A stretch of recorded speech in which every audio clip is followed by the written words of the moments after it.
Hello, everyone. Welcome to Advanced 2022 Sanfilippo Community Conference Day 2. Yesterday was just an incredible, amazing, inspiring day with some wonderful information. We have another full day today, and I'm just going to quickly review some of the housekeeping items for those who are just joining us. Again, we have a packed agenda, so we're going to do our very best to keep on to schedule and respect the presenters and panelists' time that they blocked off for us. And while we may be involved in some great discussions, we are going to have to cut off at our intended ending times to stay on schedule. We know you understand. You'll also see on your screen, there's an area to the right for chat and for Q&A, and we'll be taking questions during these sessions. So please type in your questions or comments there. We're going to be monitoring this feed and trying to ask as many questions as possible, time permitting. If we aren't able to get to your question, please reach out to the presenter directly, or we can help direct you afterward. And please do use this opportunity to ask your questions while we have access to these expert speakers. If you're thinking of a question, it's likely someone else also has that question, so please ask so we can delve into these important topics. And a reminder, when asking questions, please let us know, again, in the comments or Q&A, who those questions are directed towards. There's also a speed networking feature on the left side of your screen under People, where during breaks you can link up with anyone in the conference for a few minutes. And please remember to visit the Expo Hall at your leisure during breaks. You can access this on the left side of your screen under Expo and see some of the groups that are presenting over these 2 days. And there'll also be a half hour set aside during lunch today to be able to go to the Expo Hall specifically. Okay, we are going to kick off this first session. It starts in just 1 minute, so I think we're going to go ahead and I'm going to bring Kara up for the first session to introduce.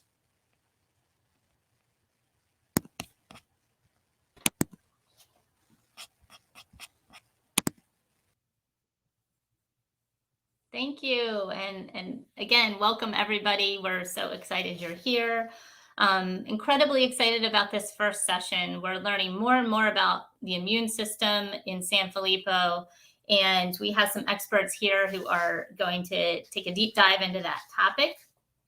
We are honored to have with us today Dr. Brian Bigger, an expert in the field of lysosomal disorders, moderating and presenting during this session today with our other speakers. Dr. Bigger is a professor of cell and gene therapy, stem cell and neurotherapies at the University of Manchester in the United Kingdom. Dr. Bigger? Thank you so much, Cara, for that kind introduction, and thank you for inviting me today to speak to you. So our session today is a deep dive into inflammation, the immune system, and Sanfilippo syndrome. And Cara and Glenn asked me to give a little bit of an overview to the background to the immune system, which I hope I'll be able to do without too much of a deep dive, although I think you'll find it will be a bit of a deep dive, but that's the immune system for you. Next slide, please. So this is an interesting slide. It's actually quite useful to go to this website if you're interested in the immune response, but this is basically an overview of the immune system. And on the left-hand side, we've got innate immunity. This is your how your immune system responds to an immediate response. So let's say you have an infection, you've got a pathogen, which is just like, it could be a bacteria or a virus that's come into your blood system. This is how the immune system responds. And typically you end up with inflammation, swelling, redness, often feeling a bit sick. That happens within 4 to 96 hours of getting that initial infection. And then on the right-hand side, you've got what's called the adaptive immune system, and this is your learned response. So this is where the immune system has learned from its initial interaction with the pathogen, and it's mounting a different kind of response. And typically that's split into a cell-mediated immunity, where you have cells which actively go and kill infected cells, and a humoral immunity, which is antibody responses. So the kind of thing that we try to introduce with a COVID vaccination, for example, is an antibody response, a learned response, if you like. So on the left-hand side, the innate immune system, you've got these pathogens, which is the big doofer in red, and they are usually acting on what we call toll-like receptors or pattern recognition receptors that are on the surface of dendritic cells and many other cells. You've also got complement activation. And as soon as you get this pathogen interaction with a dendritic cell, you tend to get a release of multiple, what we call cytokines. So things like IL-1, IL-6, IL-8, they've all got these amazing names that trip off the tongue. But to make them all easier to call, to know what they are, we call them all interleukins or ILs. There are one or two exceptions, such as TNF-alpha, but you get the picture. They're all there to promote more cells to come in to the site of action and to promote a more response. And they provoke things like fever and so on. And then after that's happened, the dendritic cell then presents part of whatever pathogen you had to these CD4 helper cells. And then that goes off into two of these responses, either a killer cell response on the top, which is a CD8 response, or this B cell antibody response, where you make antibodies against that pathogen. And the idea is that when you see it again, you're able to clear it more readily. So that's a very brief 20 seconds overview of the immune system. Next slide, please. MPS III, as you know, is a little bit different. So what we know is that we've got all of these undegraded glycosaminoglycans accumulating. We've got a load of other things that are accumulating as well. And we've got dysfunction in cells. And this manifests with cognitive and motor decline and behavioral problems, hyperactivity, and so on. And ultimately ending in a very, very disabled child in a wheelchair. Next slide, please. So what's going wrong? Well, what's different about MPS? And I think this is a really good place to start. So we've looked here at the MPS IIIA and B mouse, but actually all of these things are present in the MPS IIIC mouse as well. We obviously, this is something we can't easily do in patients, but we try to corroborate this evidence where we can. So here you can see on the top, we've got heparan sulfate storage is increased. We've got an increase in the type of sulfation of heparan sulfate, which makes it more inflammatory, incidentally. And we've got multiple other products like GM2 ganglioside, unesterified cholesterol, and A-beta protein aggregation, which happens in Alzheimer's disease. And many of these actually happen in other lysosomal diseases as well that have brain inflammation. Next slide, please. We also see that we've got a lot of astrocyte activation. Astrocytes are the cells which kind of help keep neurons alive. Microgliosis, which are microglial cells. These are cells in the brain which help to engulf foreign pathogens. And you know, we can see this activation of cytokines at the bottom left there as well. We also know that these mouse models all have a lot of hyperactivity, and they also have a working memory defect. So the MPS IIIA animals, for example, will not perform normally in the Y maze. So they'll forget that they've gone to each arm in turn, and they'll tend to give a stereotypical response, which is they go to two arms again and again and again and again. Next slide, please. And if we look a little bit more closely, what we find in MPS IIIA and B mice is that we've got these major inflammatory mediators on the bottom left here, like TNF-alpha, IL-1 beta, IL-1 alpha, which are all upregulated. And in fact, we've got a lot of upregulation of inflammasome activators as well on the bottom right. And the inflammasome is important because this can actually lead to a type of cell death called pyroptosis. And so what we think is happening is that the inflammasome is actually causing neuronal cell death because it's being overactivated. So what we're seeing, I think, in Sanfilippo is an overactive immune system, if you like. Next slide, please. And if we look in patients, we can see evidence of this because we can see an upregulation of IL-1 beta, which is the classical activator of the inflammasome, and IL-1RA, the receptor antagonist of IL-1 beta. This actually has an equal and opposite effect to IL-1 beta. But typically when it's upregulated because you have chronic inflammation. So it's really no surprise to see it up in MPS III patients. Next slide, please. So in one of our early reviews, we tried to capture some of this. So what we're looking at on the left-hand side is these DAMPs, or danger-associated molecular pathogens. These would do things like GAGs, GM2 gangliosides, A-beta, cholesterol, anything that's floating around in large amounts that shouldn't be there normally. And this can activate microglial cells and antigen-presenting cells. And then you get this downstream activation of various other chemokines and cytokines. Of course, there are other things happening as well, such as reactive oxygen species, which can also have an effect on this. But these all activate innate immunity. Next slide, please.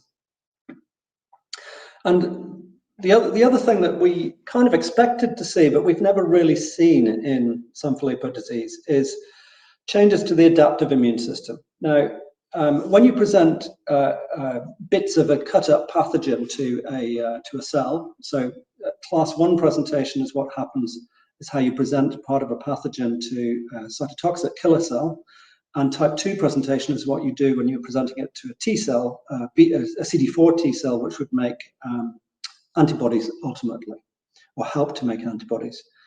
But you also have to tell the immune system what's yours and what isn't yours. And we're going to hear a little bit more about autoimmunity today from one of our speakers.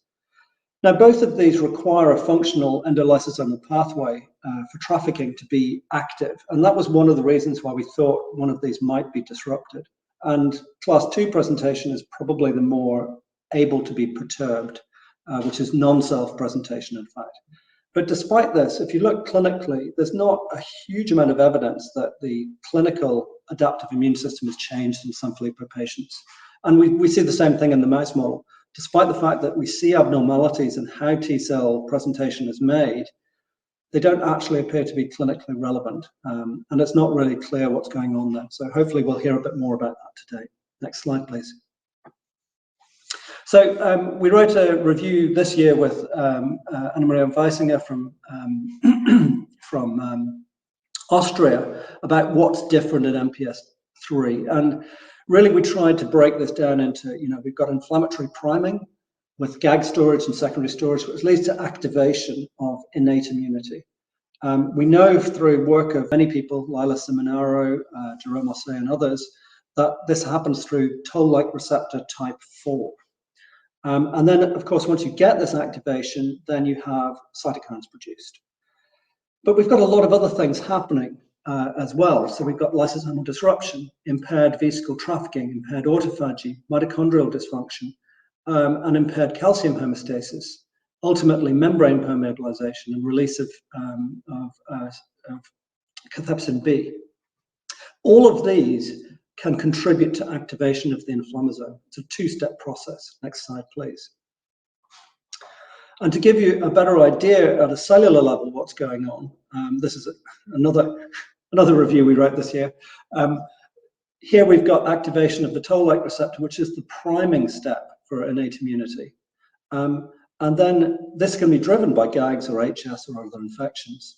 But the activation step can be driven by multiple different things, lysosomal leakage or other toll-like receptor activation. So, for example, another infection. And we'll hear from another of the speakers, in fact, a couple of the speakers, about how other infections might be able to exacerbate this. And ultimately, what effect does this have on cells? Well, it can lead to microgliosis. So this is the proliferation of microglial cells, which we see in Sanfilippo disease. And that means loads more cytokines. It means neuronal degeneration, because neurons really don't like having these cytokines around. It tends to cause cell death in them. And astrogliosis. And this is where you have your astrocytes proliferating out of control as well. Next slide, please. And ultimately, what we think is happening is a positive feedback loop. So although IL-1 beta is, it's one of the main drivers of inflammation and inflammasome activation, it also regulates many downstream cytokine responses. So it's one of the master regulators. TNF-alpha is the other one that has a different set of pathways. But IL-1 receptor antagonist is produced in response to IL-1 beta production, and it serves to block the IL-1 beta responses. It's there to kind of dampen down responses, if you like. So it's what we call a negative feedback loop. And what we think happens in MPS IIIA is that this feedback loop gets shifted in favor of IL-1 beta, which is being hugely overproduced. And the IL-1RA just doesn't get a look in. So we think the only way that you could reset this is by blocking IL-1 more effectively. Next slide, please. So there's a fair bit of evidence also linking neuroinflammation and abnormal behavior. So we've had some work from others showing that NSAIDs, such as aspirin or ibuprofen, can subtly improve motor coordination in Sanfilippo disease. And prednisolone, in this paper and also in work we've done, can actually improve cognition and neuroinflammation in 3B. But it's worth pointing out that prednisolone has got some really significant side effects in patients. It doesn't have the same side effects in mice. So it's not something you would want to deliver long term. Next slide, please. And there's a similar story for these broad spectrum approaches using aspirin or pentosan polysulfide, all really aimed at multiple cytokine blockades. Next slide, please. So to make it a bit more specific, we looked at IL-1 receptor antagonist knockout via either over-delivering IL-1 receptor antagonist or by knocking IL-1 receptor 1 out of an MPS IIIA mouse model. Next slide, please. And so our overall plan was to compare these wild type, which are unaffected animals, with MPS IIIA animals, look at the behavioral neuropathological assessment, and then see what would happen when we over-delivered IL-1 receptor antagonist in a HSC gene therapy approach, stem cell gene therapy approach, and what would happen if we knocked out the IL-1 receptor from MPS IIIA mice, which in theory should knock out the entire cascade. Next slide, please. And what we found was that on the left, we were able to reduce the astrocytosis that you can see in the MPS IIIA animals on the left-hand side in all of the treated groups, without changing the lysosomal compartment size. So there was no reduction in the lysosomal storage material whatsoever. However, what we did see was correction of the hyperactive behavior on the right and correction of the working memory deficit with all of these approaches, suggesting that IL-1 receptor antagonist is a viable therapy for behavioral outcomes. Next slide, please. So in conclusion, I think what we were able to show that is that inhibition of IL-1 signaling, either via overexpression of IL-1 receptor antagonist or IL-1 receptor knockout, was able to reduce astrocytosis, reverse hyperactivity, and improve working memory. And we think IL-1RA should be considered in clinical application for Sanfilippo disease. And the critical factor in these trials is going to be if sufficient cytokine crosses the blood-brain barrier. So in 2019, Linda Polgren started a trial on the basis of this work, which we'll hear more about today, actually, but not in this session. And also we have a really interesting ongoing collaboration with Florian Lagler's group, which is looking at trying to devise a way of N of 1 trials for anti-inflammatories that are approved for other diseases. Next slide, please.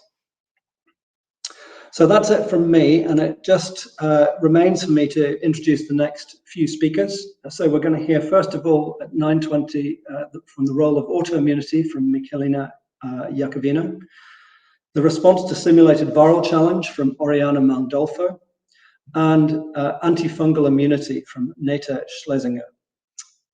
And I'd just like to let Michelina take it away. Thank you. Good morning, everybody. And I'm on? Okay, so today I'm going to talk about, I want first to thank you, Cure Sanfilippo, for inviting me to present our data. And today I'm going to talk about the autoimmune component of Sanfilippo syndrome. Next slides, please. So we know that children with Sanfilippo syndrome are lacking one of the enzymes that are involved in the degradation of heparan sulfate. And so the heparan sulfate, if cannot be degraded, accumulate inside the lysosome, and this as in a form of GAGs, and this accumulation causes cell dysfunction. Next slide, please. So many therapeutic approach that have been in development for Sanfilippo syndrome all have focused in providing back the missing enzyme. And why that was a strategy? Because I've been shown that if you provide an enzyme that is properly mannose 6-phosphorylated, it can traffic into the cells from the intracellular space, can traffic into the cells and localize in the lysosome and start to degrade the GAG accumulation. Next slides, please. So based on this approach, many clinical trials have been attempted, and some of them include enzyme replacement therapy, some of them include gene therapy, some of them include autologous hematopoietic stem cell transplant. Although this is reported a timeline, many of this trial have been successful in the preclinical study, but when they reached the patient population, they were not able to cross-correct and change the disease, and so many of them have been failed at the clinical trial. I have to say that I was very happy to see yesterday the new results about ERT for Sanfilippo B, which finally provide very exciting results. If you can please to the next slides. So what is another characteristic? I'm glad that I'm coming soon after Dr. Bigger, is the role of neuroinflammation in Sanfilippo syndrome. And so he has been shown extensively that MPS patient, Sanfilippo patient, have high inflammatory cytokines either in the plasma and in the CSF. And mainly he has reported, among others, IL-1 beta. IL-1 beta is one of the most important cytokines that trigger autoinflammation. Next slide, please. But what has been very important, and he just described even better than I did here, that if you decrease the neuroinflammation in the mouse model for Sanfilippo, then you can improve memory and you can decrease hyperactivity. And so he has shown in two ways. One, he has provided the antagonist for IL-1 beta through the bone marrow transplant, and he also deleted the IL-1 beta receptor, and he got the same results. So mice improve in memory ability, and the mice also decrease their hyperactive behavior.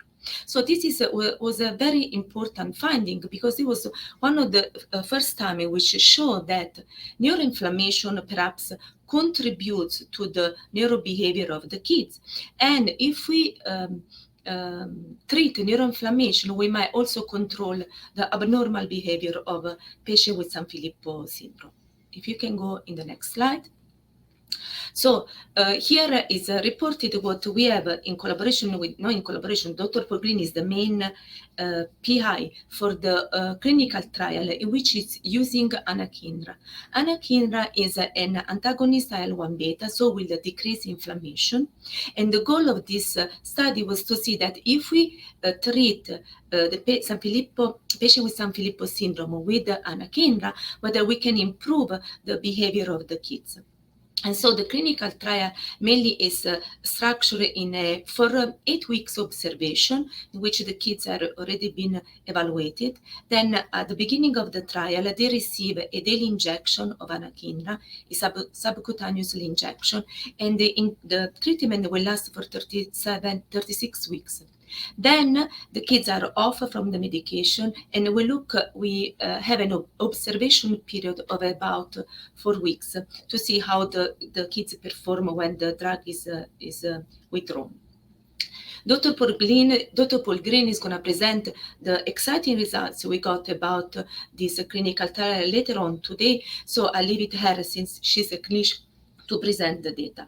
So when we started this clinical trial, it was in 2000, in the middle of the pandemic. So in 2012, when the lab was completely shut down, we had several meetings. We decided that since anakinra inhibits the inflammatory cytokines, we decided to, during the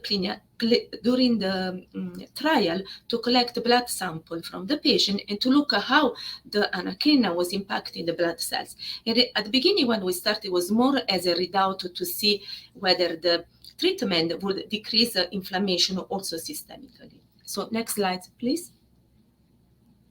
And so before I introduce the results, I just want to, since this is an audience also for people that are not in the scientific field, I want just to introduce that when in the blood cells, we have three types of cells. One are the erythrocytes and the platelets, and then we have the myeloid cells, and they are composed mainly of macrophages, neutrophils, eosinophils, and basophils. And then we have the lymphoid cells, which include the B cells, the T cells, and the NK cells. And so those are all the cells that are circulating. Mainly, next slide, please. So mainly part of the innate immunity, this is the cells that immediately respond when there is a pathogen that enter inside the organism, are the myeloid cells. And so those are the cells that immediately sense and screen for any pathogen. And then we have the adaptive immunity. Those are the cells mainly, they are comprised mainly in the lymphoid compartment. We have the adaptive immunity. Those are the cells that have a slow response. So they will communicate with the innate immunity and start to produce antibody and make memories of the infection that's happened, such as next time that infection happened, they already have the tools to quickly destroy the pathogen. Those cells have also been important for the surveillance and the control also of normal cells that are developing in the organism, such as like tumor cells. Next slide, please.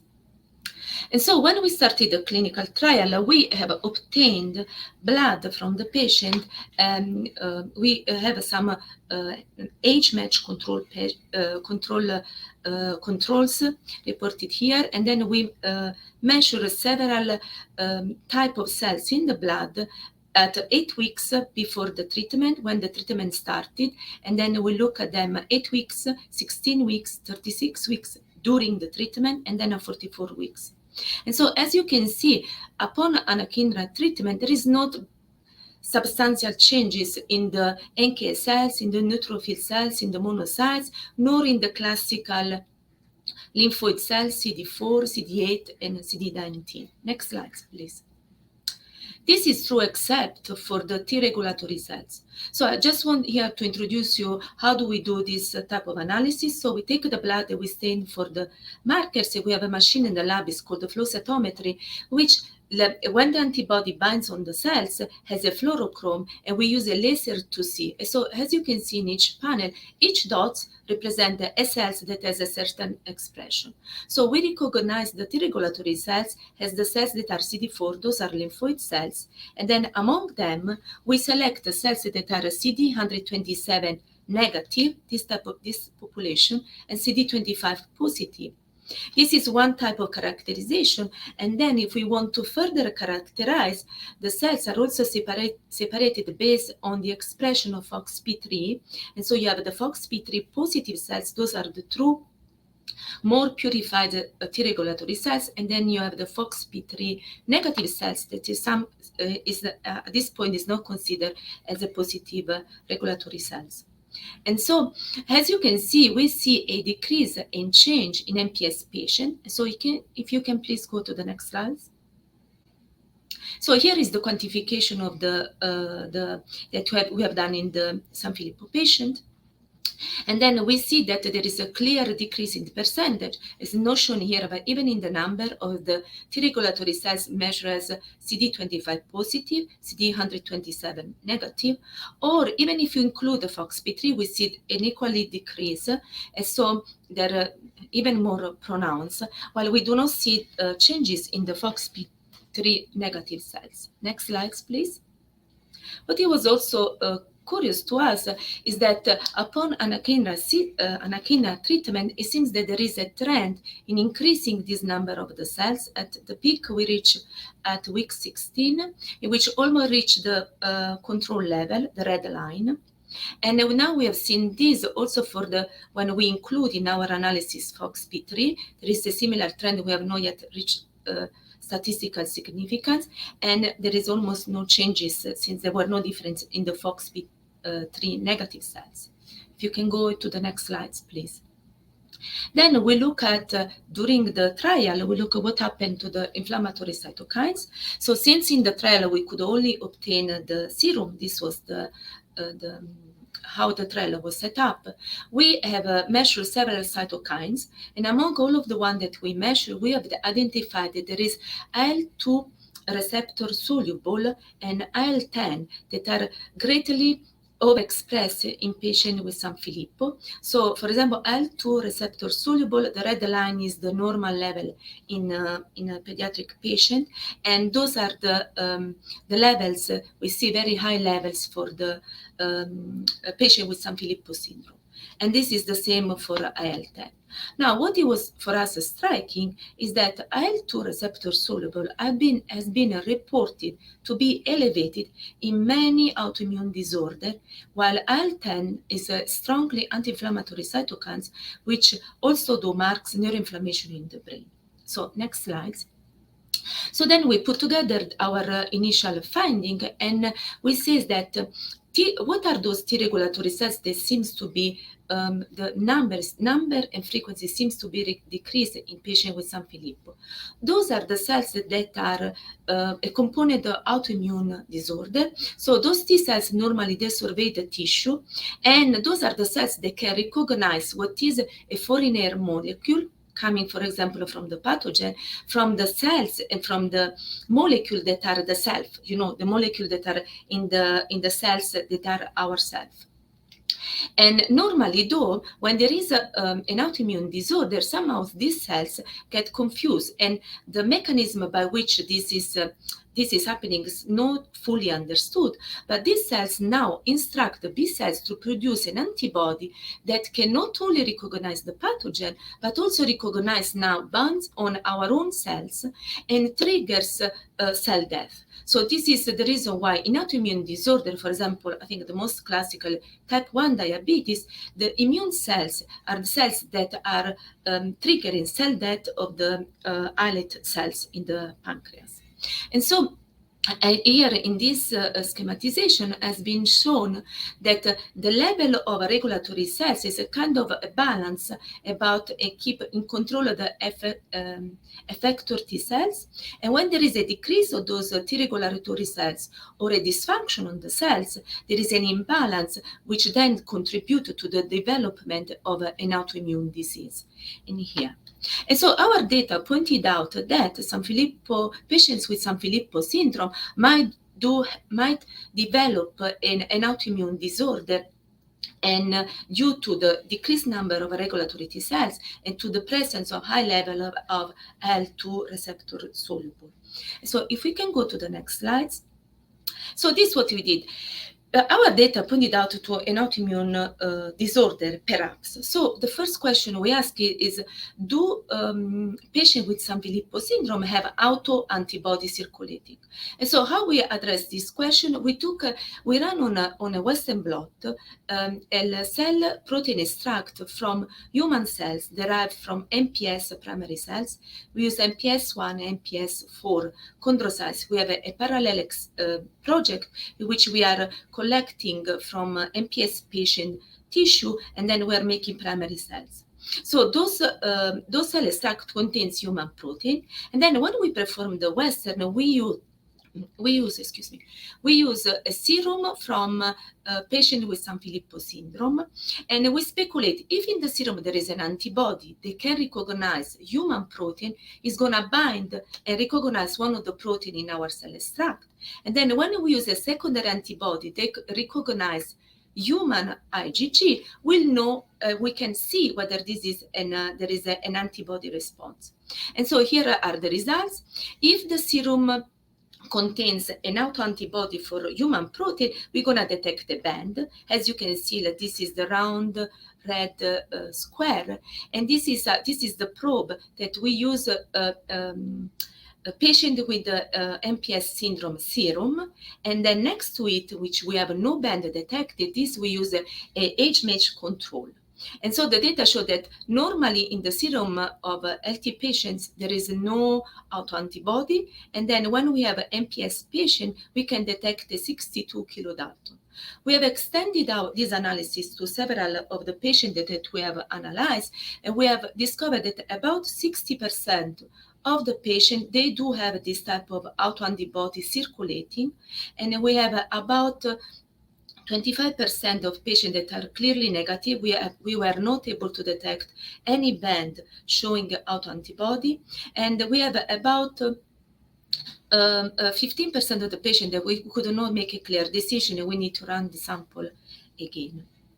So our data so far pointed out that Sanfilippo patients have dysregulatory T cells. They have markers that are associated with autoimmune disorder. And now we show that approximately 60% of the patients have circulating autoantibody.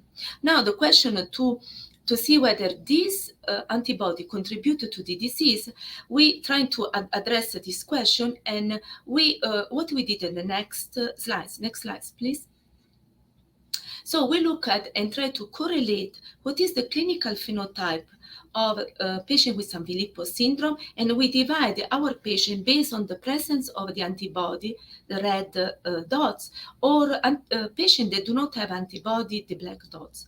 And then we look at the score to evaluate the sleep disorder, and then we use the Sanfilippo behavioral scale to look at the ability of oral, executive function, fear, and movement.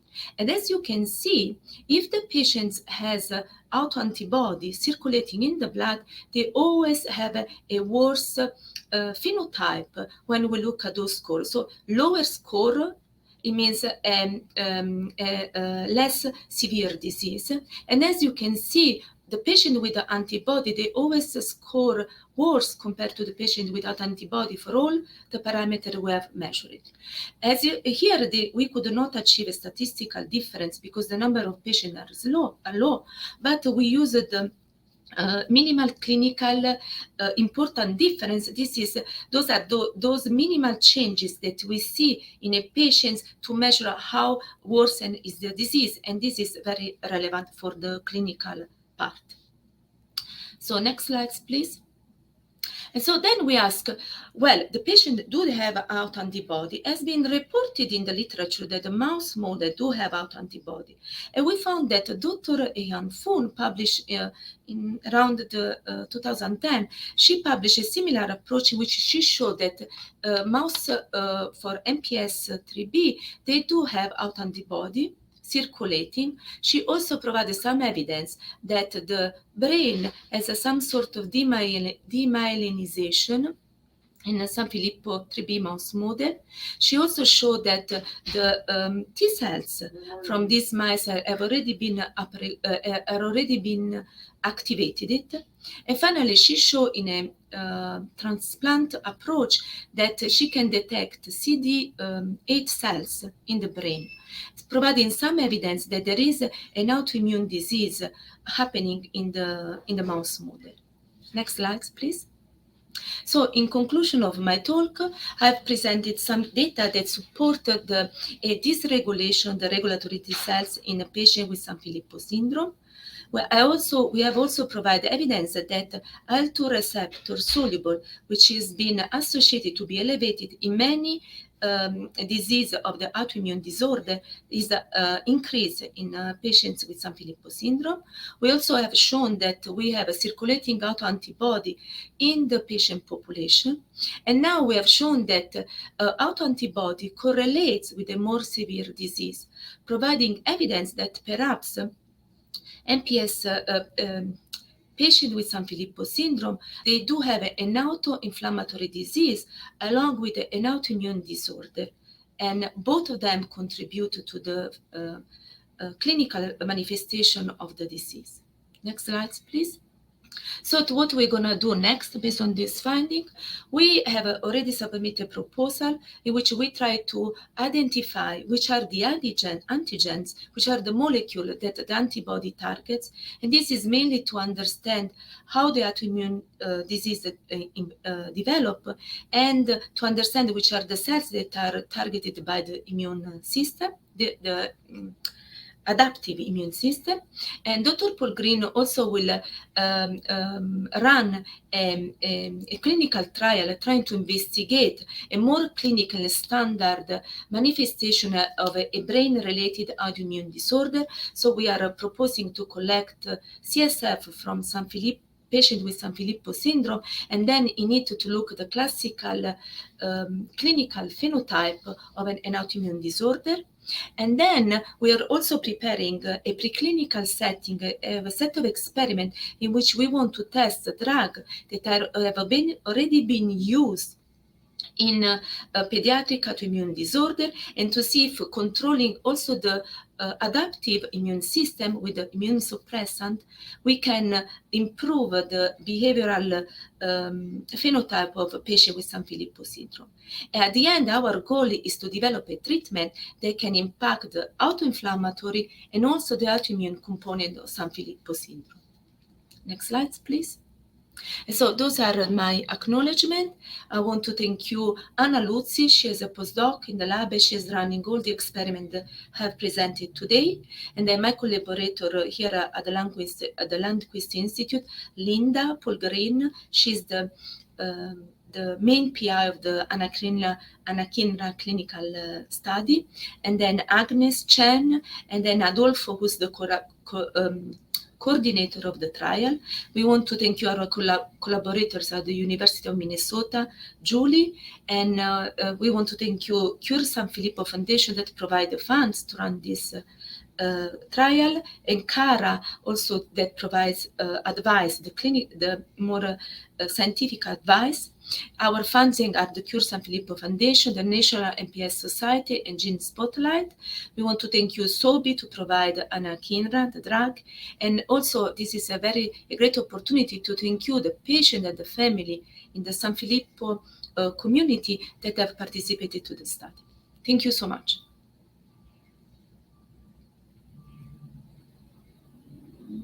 Today, I would like to present a part of the project that I've been focusing on during my PhD, and which investigated how systemic immune challenges exacerbate inflammation and cognitive decline in a mouse model of MPS IIIA. So first of all, I would like to give a brief introduction on mucopolysaccharidosis type 3A, or Sanfilippo syndrome A. Sanfilippo syndrome comprises 4 subtypes of clinically undistinguishable MPS diseases, which are characterized by lysosomal accumulation of heparan sulfate. In particular, MPS IIIA is caused by deficiency of the SGSH enzyme, and this leads to extended neurological impairments and behavioral abnormalities. Contrary to other MPS types for which enzyme replacement therapy and hematopoietic stem cell transplantation are currently an option, there is no approved disease-modifying therapy for MPS IIIA. Interestingly, the Royal Manchester Children's Hospital has confidentially reported a more severe cognitive decline in MPS IIIA patients following recovery from infection. And this has also been observed in many dementia-driven diseases, such as Parkinson's disease, Alzheimer's disease, and prion diseases. Previous work in our lab suggests the potential involvement of the NLRP3 interleukin-1 pathway in the development of chronic inflammation in MPS IIIA disease. In particular, our previous work seems to suggest that highly sulfated GAG fragments are recognized as dumps by the toll-like receptor 4, which is present on the surface of microglia.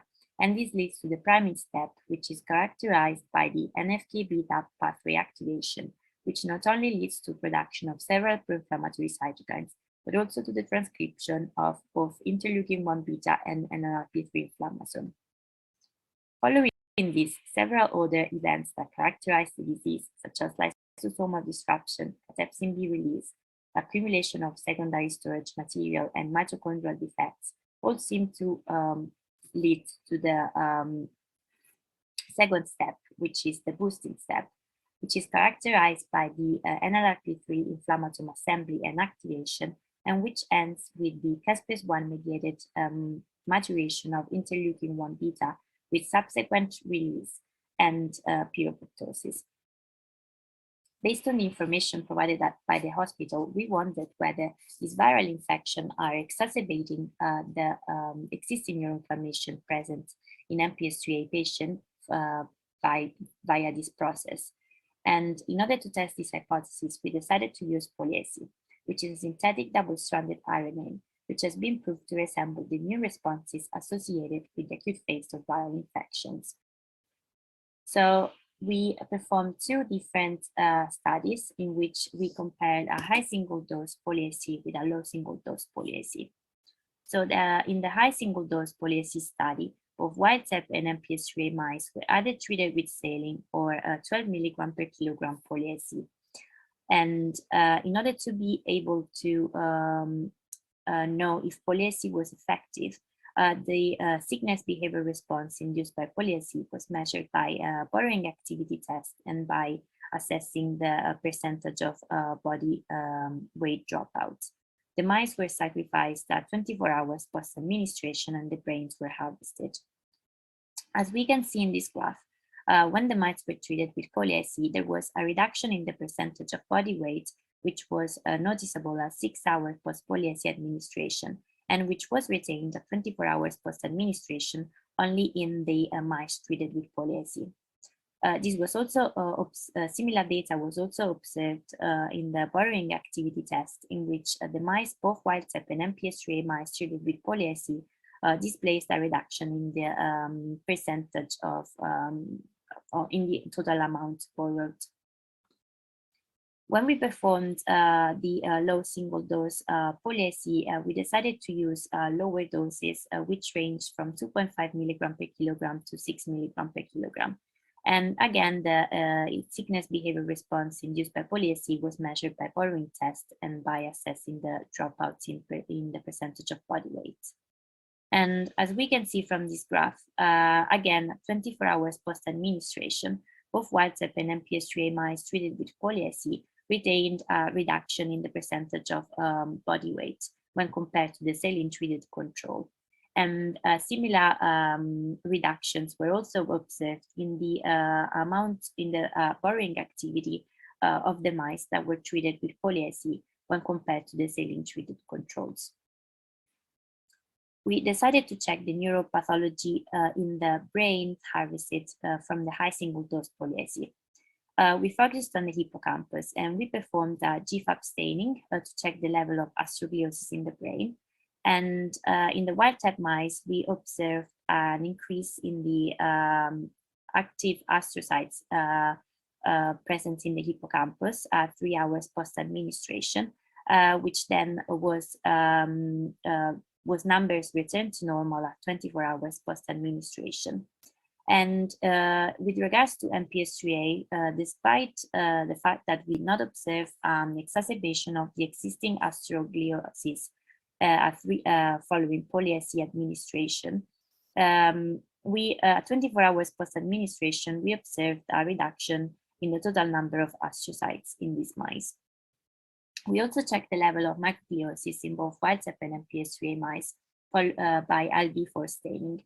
And although we did not observe an exacerbation of the existing microgliosis in the MPS IIIA mice following poly-AC treatment, we observed a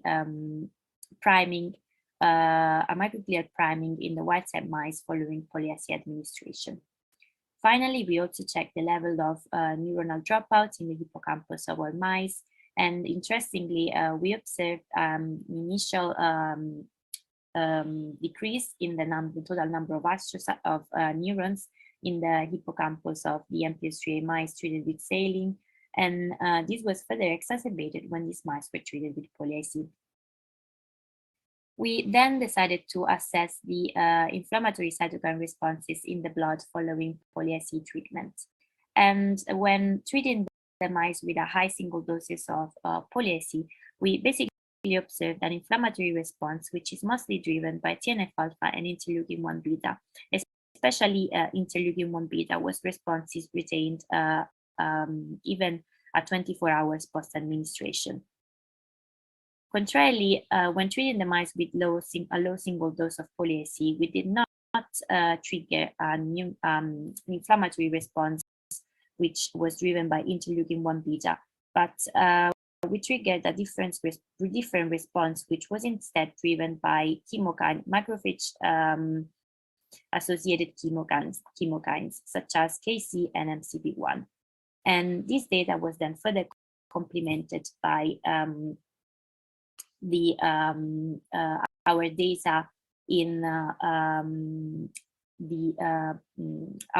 flow cytometry analysis in the spleen when we analyzed the activation of innate immune response.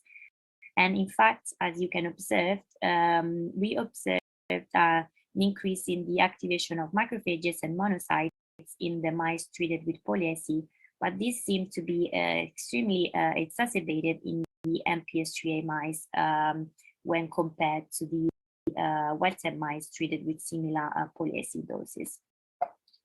And we then decided to check, to perform long-term studies treating the mice with multiple doses of poly-AC, as we wanted to investigate the effects of long-term exposure to repeated viral infection to the behavior. And again, we performed a high-dose study in which both wild-type and MPS3A mice were treated with increasing doses of poly-AC, ranging from 6 milligram to 12 milligram per kilogram. And at 16 weeks of age, the mice were performed a Wieman's test, which is a measure of spatial working memory, and following this, mice were sacrificed. And as we can see in this graph, the MPS3A mice display an existing deficit in the spatial working memory, which seemed to be exacerbated when these mice were treated with poly-AC. At the same time, the MPS3A mice are also known to be hyperactive, and this hyperactivity seemed to be exacerbated when these mice were treated with poly-AC. An exacerbation of hyperactivity was also observed in the wild-type mice. The low-dose study was also characterized by 3 increasing doses of poly-AC, but these doses ranged from 2.5 to 6 milligram per kilogram. And again, at 16 weeks since the start of the experiment, the mice were performed a Wieman's test. Although we still observed a reduction in the spatial working memory deficits in our MPS3A mice, we did not observe an exacerbation of this deficit when treating these mice with poly-AC, which was observed in the wild-type mice. However, we can argue that this reduction was quite important, and perhaps it was very difficult to obtain an even further exacerbation of the behavioral phenotype at this stage. Despite the behavioral data, we are confident that our poly-AC doses in the long-term study were effective, because every time after each injection, we always check the sickness behavior response induced by poly-AC, and again by percentage of body weight dropout, which can be observed at 24 hours post-administration, and by borrowing activity, which is more prominent after the second and third dose. We also decided to check the level of pro-inflammatory cytokines, pro-inflammatory genes in the brain following poly-AC treatment. And interestingly, we observed significant increase upregulation in TNF-alpha, interleukin-1 beta, interleukin-1 RN, and the MIP-1 alpha and MCP-1 in the MPS3A mice treated with saline when compared to the wild-type treated mice. And despite not being significant, we observed an increasing trend in the MPS3A mice treated with poly-AC for most of these genes. And we're currently looking at histology to determine any long-term detrimental effects in the brain. So to conclude, the high single-dose poly-AC certainly induces a sickness behavior response that resolves after 24 hours. Microglia priming and astrogliosis in wild-type mice, but astrocytic and neuronal cell death in MPS3A mice. It also induces an inflammatory response, which is mostly driven by TNF-alpha and interleukin-1 beta, and which is significantly amplified in MPS3A mice. And it also induces to an acceleration of the working memory deficits and hyperactive behavior associated with MPS3A mice. The low dose of poly-AC still induces a sickness behavior response that resolves after 24 hours, but it induces an exacerbated chemokine upregulation in MPS3A mice. It also induces a more exacerbated acute innate immune response in these mice, and which seems to involve mostly monocytes and macrophages. But unfortunately, it did not induce any exacerbation of the behavioral phenotype following repeated challenges.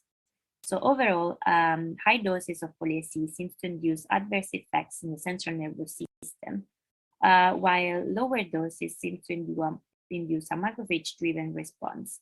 But we're still in the process of understanding the damage in the central nervous system. So again, to summarize, viral infections may have a negative effect on astrocytic and neuronal stability in MPS IIIA patients, and this effect could ultimately lead to exacerbation of the existing neurological phenotype. Our data seems to indicate the inflammasome as a potential target to treat the disease, and the future work, and based on this, the future work should potentially focus on delivering high enough doses of anakinra to the brain. And with this, I would like to end my talk, and I would like to thank you for your attention, and I would like to thank everyone in my lab, so everyone from the stem cell and neurotherapy lab, especially my group leader, Brian Bicke, and all of the previous lab members involved in the project. Thank you for your attention, and I'm happy to take any question.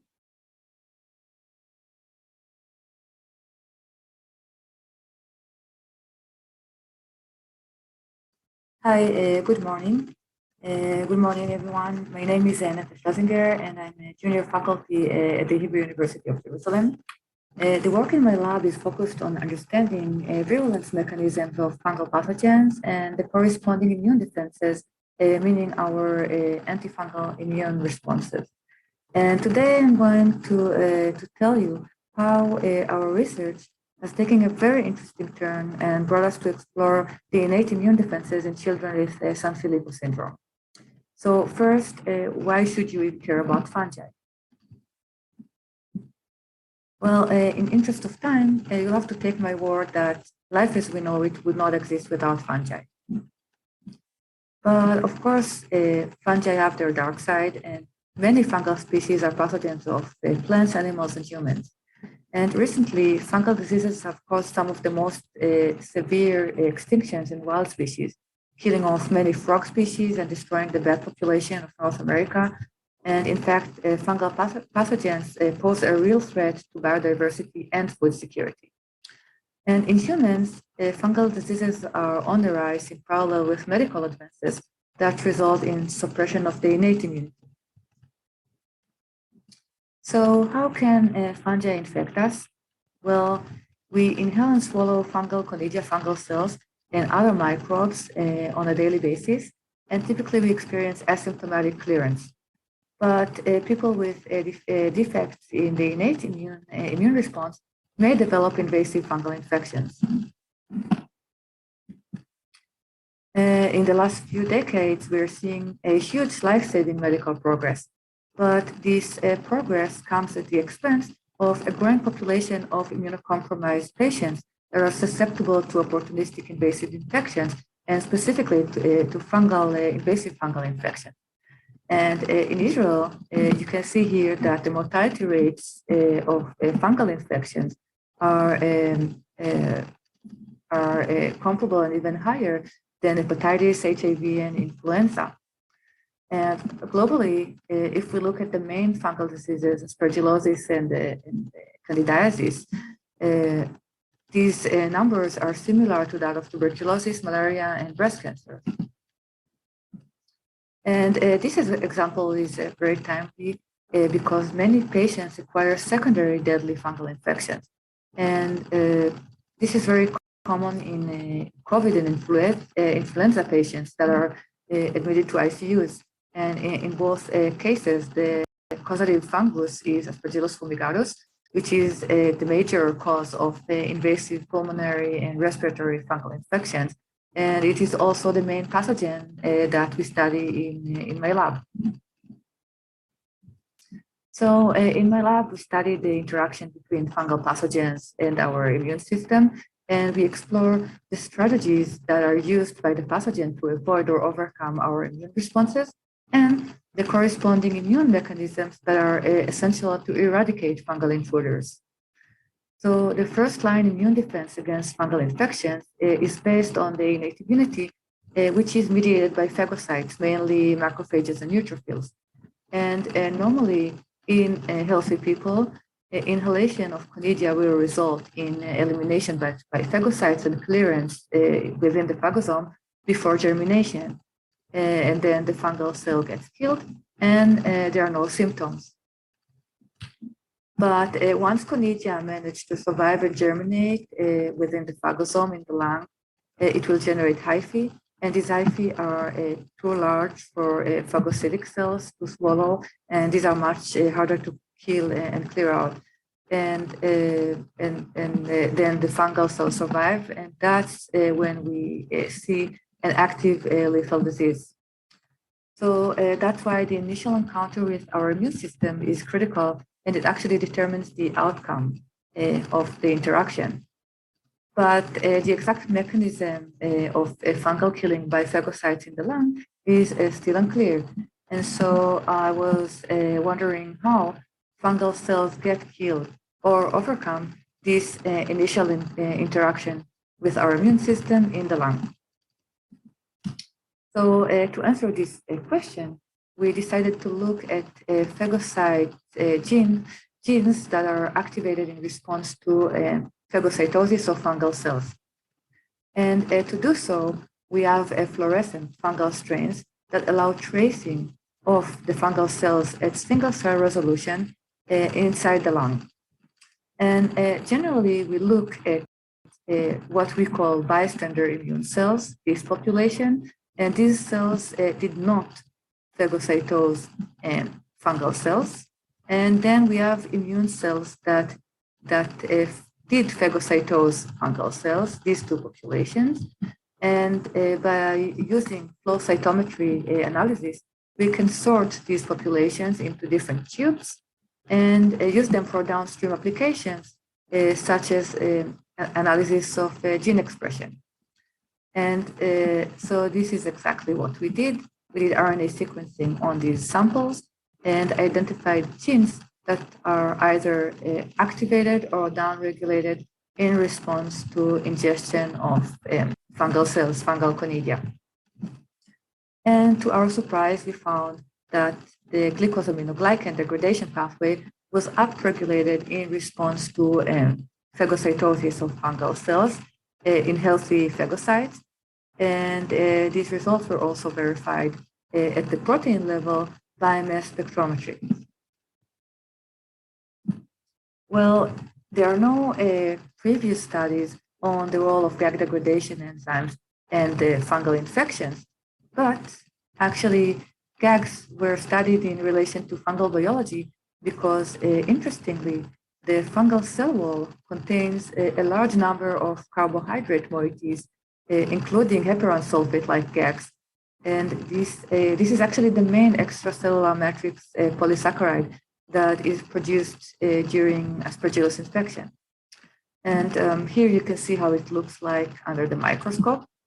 And so we know that fungal GAGs are essential for virulence, for the fungal virulence. And so this led us to think that this phagocyte upregulation of the GAG degradation enzymes, GAG degradation pathway, is a defense response that is meant to break down fungal GAGs and destabilize the fungal cell wall integrity. And to determine whether this response is specific to GAGs, we used a fungal strain that is deficient in production of fungal GAGs, this strain. And you can see here that the phagocyte GAG degradation enzymes were not activated in response to this strain. And additionally, when we tested the phagocyte response to extracellular bacteria that contain GAG, but they contain GAG on their cell wall, but they are not phagocytosed, Klebsiella pneumonia, you can see here that the GAG degradation enzymes were not activated. So this means that phagocytosis is required in order to activate this pathway. And so accordingly, we concluded that the phagocytes activate the GAG degradation enzymes in response to phagocytosing GAG-containing microbes. Meanwhile, I was looking for genetic diseases that are associated with these genes that we discovered. And I was intrigued to find that human immunodeficiencies in this pathway result in a severe lysosomal storage disorder with devastating neurological symptoms, as you all know. But surprisingly, pneumonia is one of the leading cause of death in these patients, and about 90% of these patients suffer from recurrent respiratory infections. But I couldn't find any information online about the etiology of this MPS-associated pneumonia. So at that point, I contacted Professor Nick Rothschild from the Institute for Rare Diseases at Sheba Medical Center, and I told her about our exciting observations and suggested to look at the antifungal functionality of phagocytes from Sanfilippo patients. And Dr. Rothschild was absolutely thrilled with this idea, which essentially assured me that we are going the right direction. And so together with an outstanding student, or Ettinger, and a trainee of Dr. Rothschild, Dr. Rachel Rock, we started by getting the Helsinki approval, which was very difficult to get. It only took 7 months to get.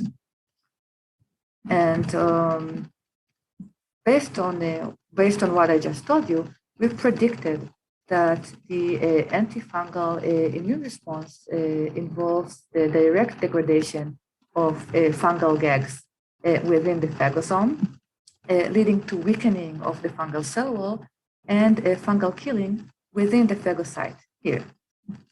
And then accordingly, genetic defects in the GAG degradation pathway predispose Sanfilippo patients to severe recurrent respiratory infections, and particularly to invasive fungal infections. In addition, we know that polysaccharides in mucosal tissues, including GAGs, are important for microbial attachment. And what we also know is that in Sanfilippo patients, we have buildup of GAGs in the extracellular matrix and in mucosal tissues. And accordingly, we predict that this GAG buildup may change the lung and the gut microbial composition and create a favorable environment for microbial proliferation.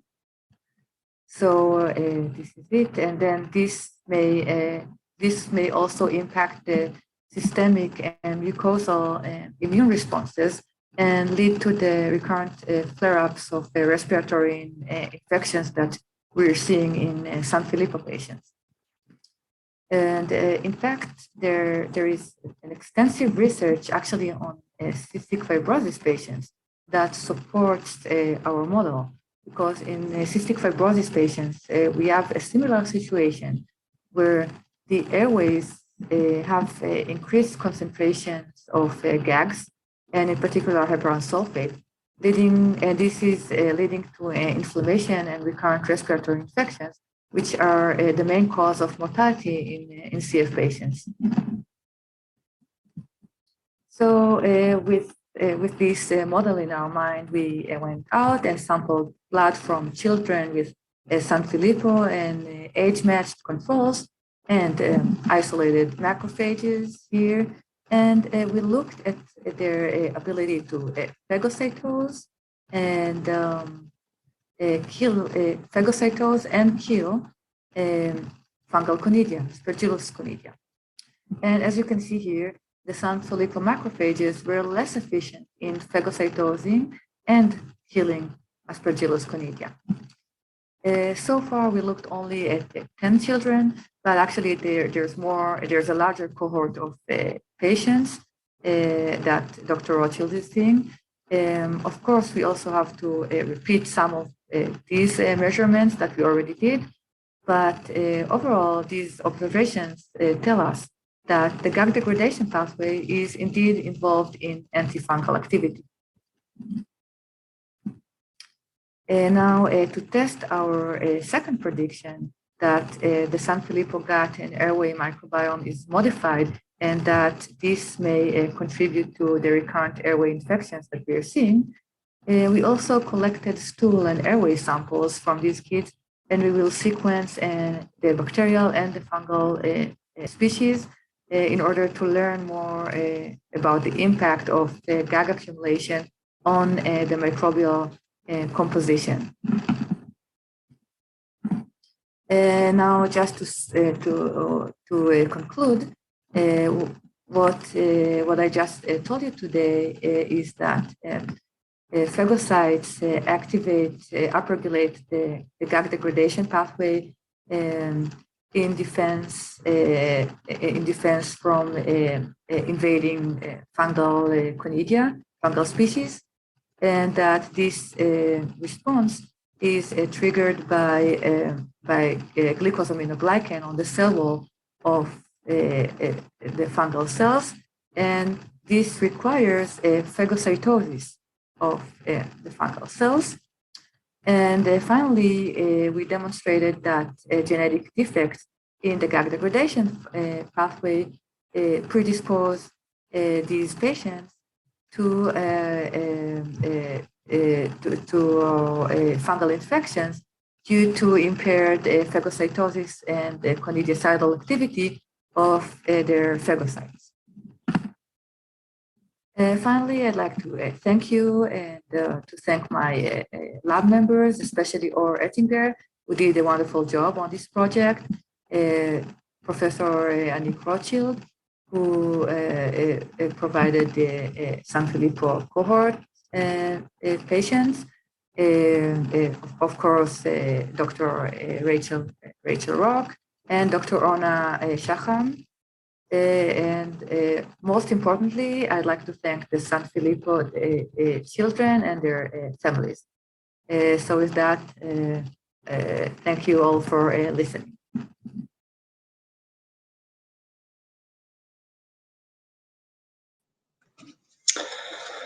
Well, thank you very much to all of our speakers. I'd like to give them all a virtual round of applause. Well done, everybody. So that was absolutely fantastic. And now we're into a Q&A session. I think I'd just like to kick off with some of the questions that have come in from the audience, if that's okay. So for Iacovino, there was a question about, were you able to purify the autoantibody? And what do you think is the target of the autoantibody? So we have already prepared to do the purification, but we need a larger amount of serum to start the purification procedure. So the idea is to use the IgG beads, and the sample that we usually obtain from the patient is sufficient only to finish to do the phenotyping, the blood phenotyping, and some of the analysis that we do on the cytokine. So we have not yet collected enough blood that we can try to do, but this is planned in the future to do a purification so we can concentrate the antibody. We have also planned and collaborated with the professor at UC San Francisco. He's an expert on autoimmune disorder, on how to identify the antigen. And so we're going to use a phage chip sequencing. So we use the phage, they express some peptide, is like a proteome wide. So you have this collection of phage that have a peptide for all the protein in the human cells. And then we're going to we're going to do like an IP with the phage to pull down the antigen. And then we're going to sequence the DNA of the phage to look for which are the protein. It's a very modern technique trying to identify which is the antigen that the antibody is binding to. And we submit a proposal just to do this. The collaborator is going to do. He developed this technique, has been tested on other brain autoimmune disorder. So hopefully, if we're going to get new information.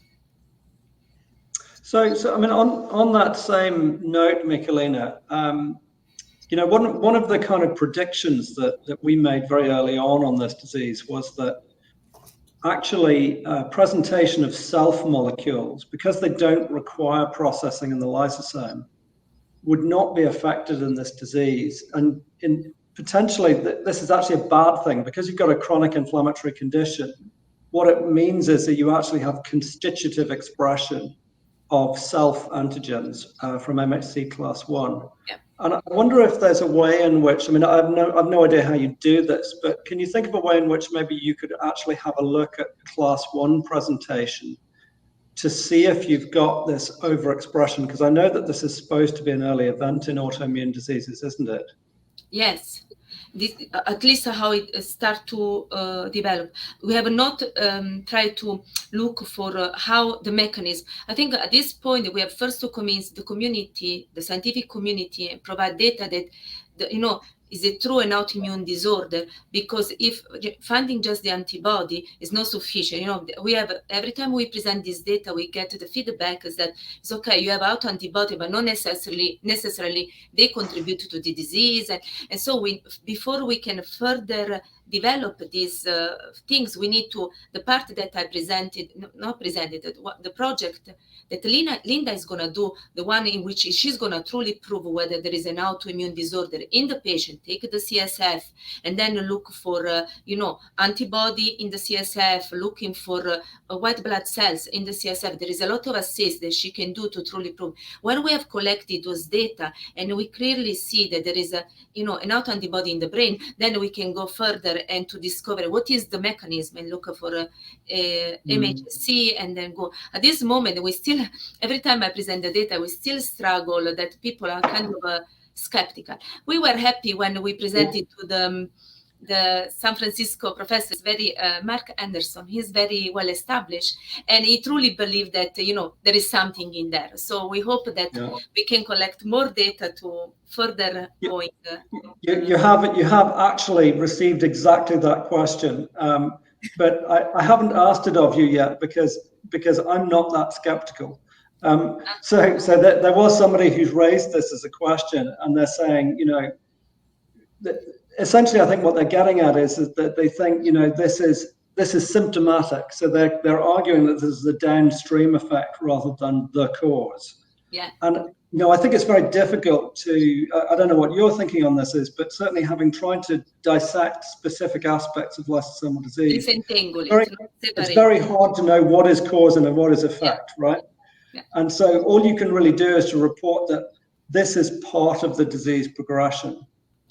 I think would be fair. In reality, it will be good for us to know, you know, do a longitudinal study, you know, collect the sample and look at the patient when they do start to develop those autoantibody, and then see, for example, for the treatment, even for the neuroinflammation, I see that many people did not believe that, you know, treating neuroinflammation could have an effect. And now Linda is going to present clearly data that there is an effect. And I think that the system is complex. The gag causes neuroinflammation, but neuroinflammation kind of feedback in making the disease worsening. So if we keep under control, of course, we're not going to treat the disease with this approach, but perhaps we might slow down, we might decrease the symptoms of the kids, and so, or perhaps not progress as fast. The data about correlating the antibody with the disease progression, with the phenotype, those are important data because those suggest that even that difference and seeing already just separating the patient based on the antibody and see a less severe phenotype in the patient without antibody, this is already suggesting that there is some component. But separating them at this point is going to be difficult.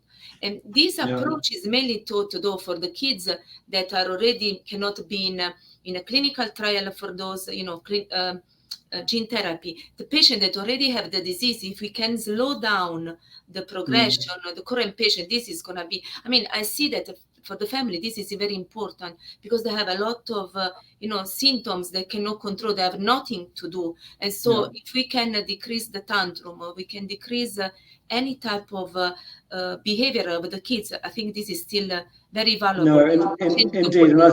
And I think we're really looking forward to Professor Polgreen's presentation. Yeah, she's gonna. Can I bring Neta in here? And ask you, Neta, a little bit about, you've got a totally new mechanism of disease here, which is really exciting. Do you think that pulmonary fungal infection could be an unrecognized cause of this pneumonia in Sanfilippo? Do you have any insight into that? Yes, again, sorry, I'm just. So you're breaking a little bit. Do you think that pulmonary fungal infection could be an unrecognized cause of the pneumonia as a cause of death in Sanfilippo? I definitely believe so. Yeah, that's probably part of what we're seeing, especially, at least I'm not a physician, and again, I'm very new to the entire field, but according to Dr. Rothschild, it seems that in many cases, the cause for these pneumonias are not really investigated. And so that's why she was very, excited about our findings. And I believe that in many cases, not necessarily fungal infections, I believe that bacterial infections are also involved. And as I told you, I think that it's very likely that the entire microbiome is modified in Sanfilippo patients. I mean, this is incredibly important, and surely this would be a more widespread effect than just in Sanfilippo. You'd expect to see it in the other MPSs if it's driven by cell surface CAG, right? Yeah. So actually, we've seen different gene expressions in other genes related to lysosomal storage disorders, not only Sanfilippo, not only MPS. The reason that we decided to start with Sanfilippo was actually because we had a cohort that was ready to go, except for the Helsinki approvals, and also because this group is untreated, which is not good, but like for our study, it was easier to start with a group of children that they are not treated with any a recombinant enzyme or gene And therapy. Cara, you want to come in here? Yeah, I just think you bring your results and work. It's completely novel, and as you said, most lung infections are not really investigated. Children can't easily produce sputum specimens to evaluate for fungal content, and so I think it kind of brings up a clinical question for us. And certainly, there's more to learn, but should those presumed bacterial pneumonias be treated with, inhaled antifungals or something like you would do for cystic fibrosis? Should that become kind of part of our care? Yeah. It'll be interesting to see, how we translate. I agree. Yeah, definitely. Yeah. I don't know that it's actually we tried. I mean, we have a collaboration with a group in Australia, and we started looking at some, approved drugs that may be used to treat MPS patients. So in the future, we can definitely try and include some antifungals in this. And so I think, one thing that I think is very interesting about, looking at the immune response, and I think most of us here are interested in innate immunity in this disease, or a large part of it anyway. I'm kind of intrigued because when we're treating patients with viral vectors, one of the things that viral vectors do, particularly AAV, is to induce an immune response on delivery.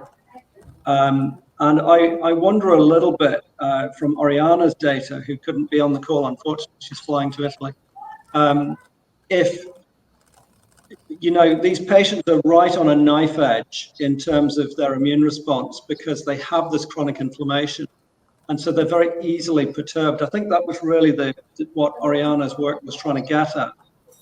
Would you like to comment on all of you actually to comment on that and what you think might be going on?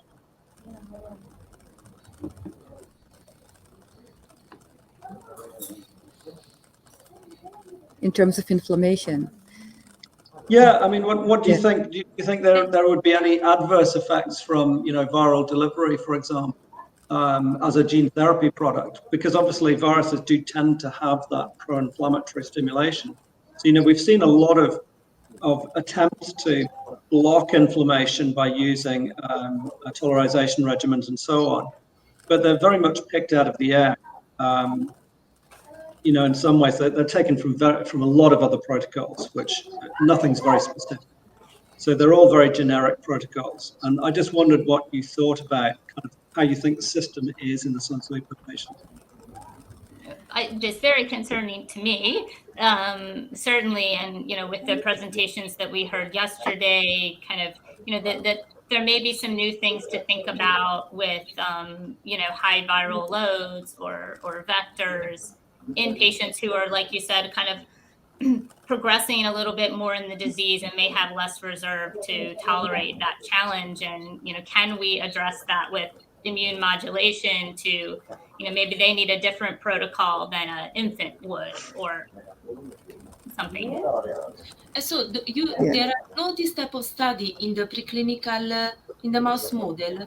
When they do gene therapy in the mouse model, they have not checked what is the immune response soon after. It's very difficult to do those in the mouse model, Michelina, because the mouse doesn't really respond in the same way in terms of an immune response. Now people have those humanized mice, which they put back the human immune cells. Those could be, I mean, it's a challenging because you have, you know, MPS, you have back. They're okay, but you still tend to get quite different responses. And I think, you know, the data that gives you the most like a human is actually from monkeys. But obviously it's very difficult to do those kind of studies in large non-human primates. And in actual fact, they're still different again. You know, even AAV serotypes respond differently in humans than they do in non-human primates. So it's very, very hard to know what's going to happen until you get to the clinic, I think. But I think the bottom line is we need to be more specific in our therapies with Sanfilippo. I mean, we're still characterizing the inflammatory response that we're seeing, but it's very, like, we get very little, like the samples are quite limited because the kids are, you know, small children. You cannot, you know, draw so much blood from, you know, so we don't have enough material to work with. So we're just starting. We have to get more and more samples in order for us to be able to analyze the inflammatory response, like looking at cytokines and Well, I think we'd probably better wrap up there, Cara, if I'm looking at the time correctly, and move on to the next session. So thank you very much to all our speakers again, and on to the next session. Thank you. Thanks for the great info.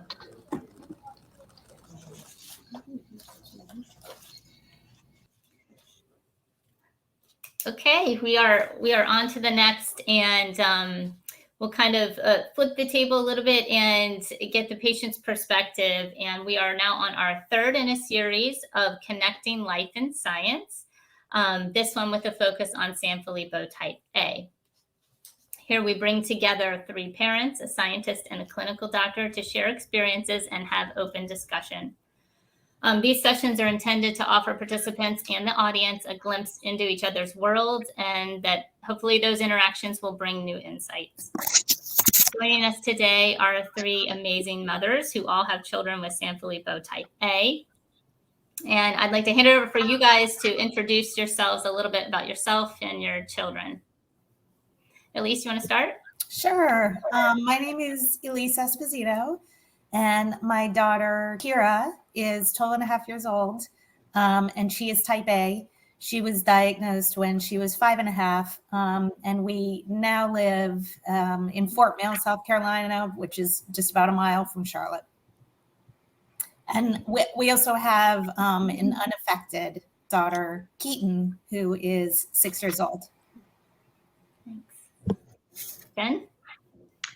My name is Jenn. My daughter, Victoria, she's 6 and a half, and she has type A. We live in South Florida, and my son, Nicky, is also unaffected. He does carry the Sanfilippo gene, but unaffected by it. Gotcha. Wendy? My name's Wendy Ferguson, and my daughter, Abby Grace, has 3A. She is 17. She was diagnosed at 8 years old. We live in Dallas, North Carolina, right outside of Charlotte, and we have a 9-year-old who's unaffected also. So. And Wendy, just to to give perspective to everybody listening, Abby's had a little bit of a different clinical course, right? Yes. So her Sanfilippo is what doctors refer to as attenuated, which can mean it might be a slower progression. It still could be the same endpoint, of course, but it's just a slower progression of the disease. Usually later onset of symptoms. So that's how Abby has been. Thank you for sharing that. Yeah, that'll give people kind of an understanding of your comments. So thank you. We're also very happy to have with us Dr. Emrick and Dr. Bobo. And if you would each please introduce a little bit about yourselves and how you became connected with the Sanfilippo community. Sure. So I am Tierra Bobo. I'm a postdoc research associate, and I work under Dr. Hyan Fu at UNC Chapel Hill. So we are a translational-based gene therapy lab, and we have focused on MPS IIIA, IIIB, and recently we have developed therapies for MPS IIIC using a novel approach, and then also MPS IIID. And then how I got into working with Sanfilippo is I was actually a research technician right out of college, and I was looking for a job, and I worked with Dr. Hyan Fu, and I just fell in love with it. So I decided to go to graduate school, and it's kind of doing full circle. I went to graduate school, I came back as a postdoc, and I'm continuing to work on it. Oh, what a great story. How lucky for us. Dr. Emrick. Hi, yeah, I'm Lisa Emrick. I am an MD. I have an interesting story. So I'm currently at Baylor and Texas Children's Hospital. Before medical school, though, I was in the biotech industry a little bit, and that's probably where I first got the kind of got interested. And I say I drank the Kool-Aid about therapeutics and rare diseases and the fact our body might be able to heal ourselves, kind of thing. And so then I went on and I trained at Kennedy Krieger and Hopkins in neurodevelopmental disabilities. Then I went on to do I had this interest in rare neurogenetic disorders. So I came to Baylor and I did additional training in genetics. So I do neurogenetics now, and I'm housed primarily in neurology, but I also have an appointment in genetics. And I got involved with Sanfilippo with a clinical gene therapy trial as a PI. I care for multiple children with rare conditions. My interests are diagnosis, early diagnosis, educating pediatricians, early providers, those frontline people about recognition, and then as well as trying to help with deep phenotyping, learning more about these conditions and how we can have, I kind of call it better symptomatic management with precision-based goggles. Fantastic. Thank you.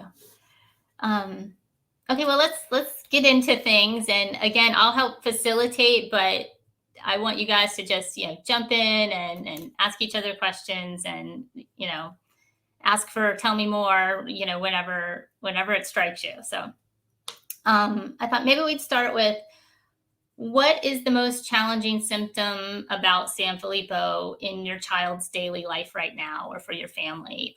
Understanding kind of where you and your child are in the disease. Elise, do you want to kick off again? Sure. I think, as with many other parents, my answer to that question has definitely changed depending on what year it is or even what season it is. So I bet this will come up with one of the two other moms. My answer for many years would have been sleep. But as of right now, I think the symptom that impacts our day the most is actually that we've had another increase in restlessness and hyperactivity. Kira was like that at diagnosis, and then, she kind of calmed down for a bit. But just in the past couple of months, we've had this huge spike in restlessness. It doesn't seem to be pain related. We went through that for a while too, for a few years ago. So she doesn't seem to be in a lot of discomfort, and doesn't seem to be pain based. It's just kind of like she's almost jumping out of her own skin, even when she's doing things she enjoys, and even while she's kind of smiling through it. It's just this constant restlessness. And the way it's manifested is that she's less restless when we get her out of the house. So we have to get her out of the house about 5 or 6 times during the day during the summer. We get about a half hour at home before she's kind of crawling out of her own skin again, and we have to get her back out. So we're kind of constantly out of the house all day now, usually sleep deprived because she still does sleep through the night. So I think that's the thing that's most difficult. And it's also difficult to see in her, even though I know it's not due to pain at the moment.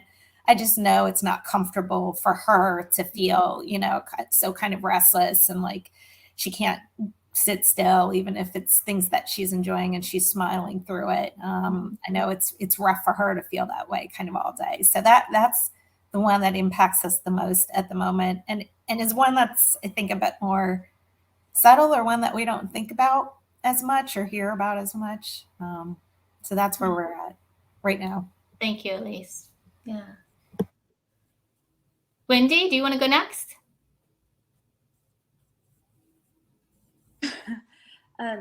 So I've kind of gone back and forth on this. Right now, It doesn't have to be one answer, so Okay, don't put pressure on yourself. So there's 2 things that kind of impact us right now the most. And while we really are so appreciative of her abilities, it's hard to take care of a child that's bigger than you. So just everything, from bathing to brushing teeth to wiping, and now she's menstruating. It's just really challenging that she's bigger than me now. So, sometimes, I feel like I'll have back pain, or just I have more symptoms because of taking care of her, but it's okay. We deal with that.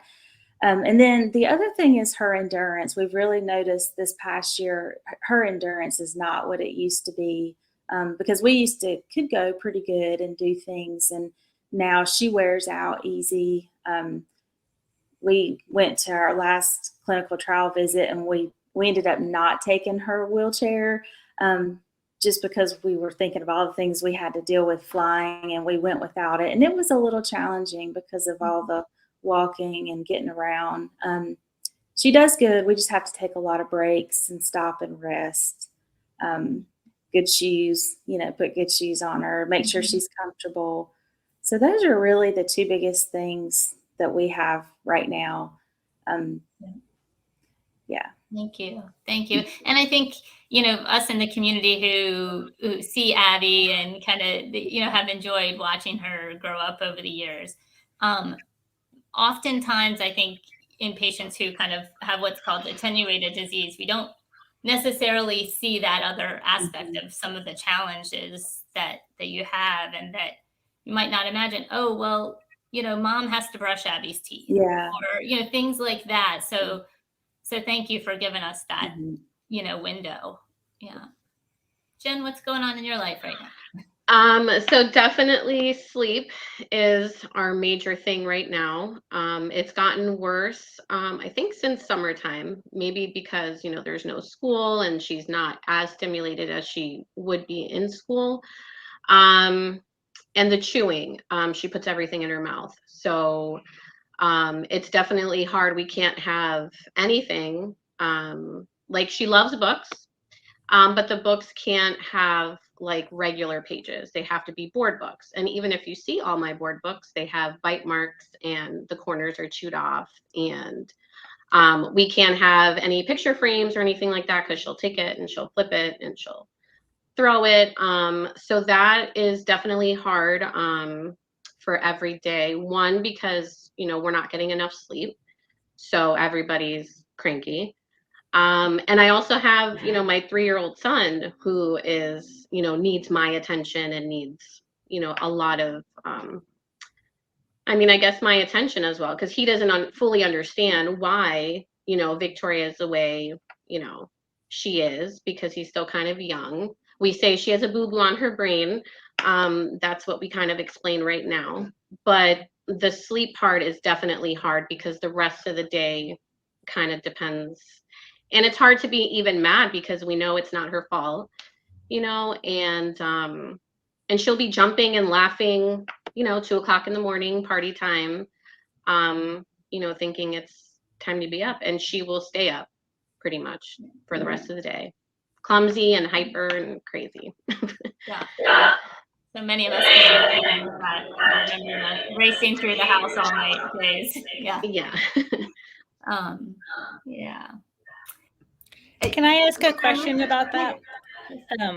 Or a question or a comment, I think. So it's interesting when I hear, so I'm more the clinical based side, and I think Tara is more the lab based side, right? And so when I hear one of my pet peeves is when other clinicians might say, like, families will say, oh, we went in, something's different, and they say it's just progression of the disease. And they don't probe what the progression is, right?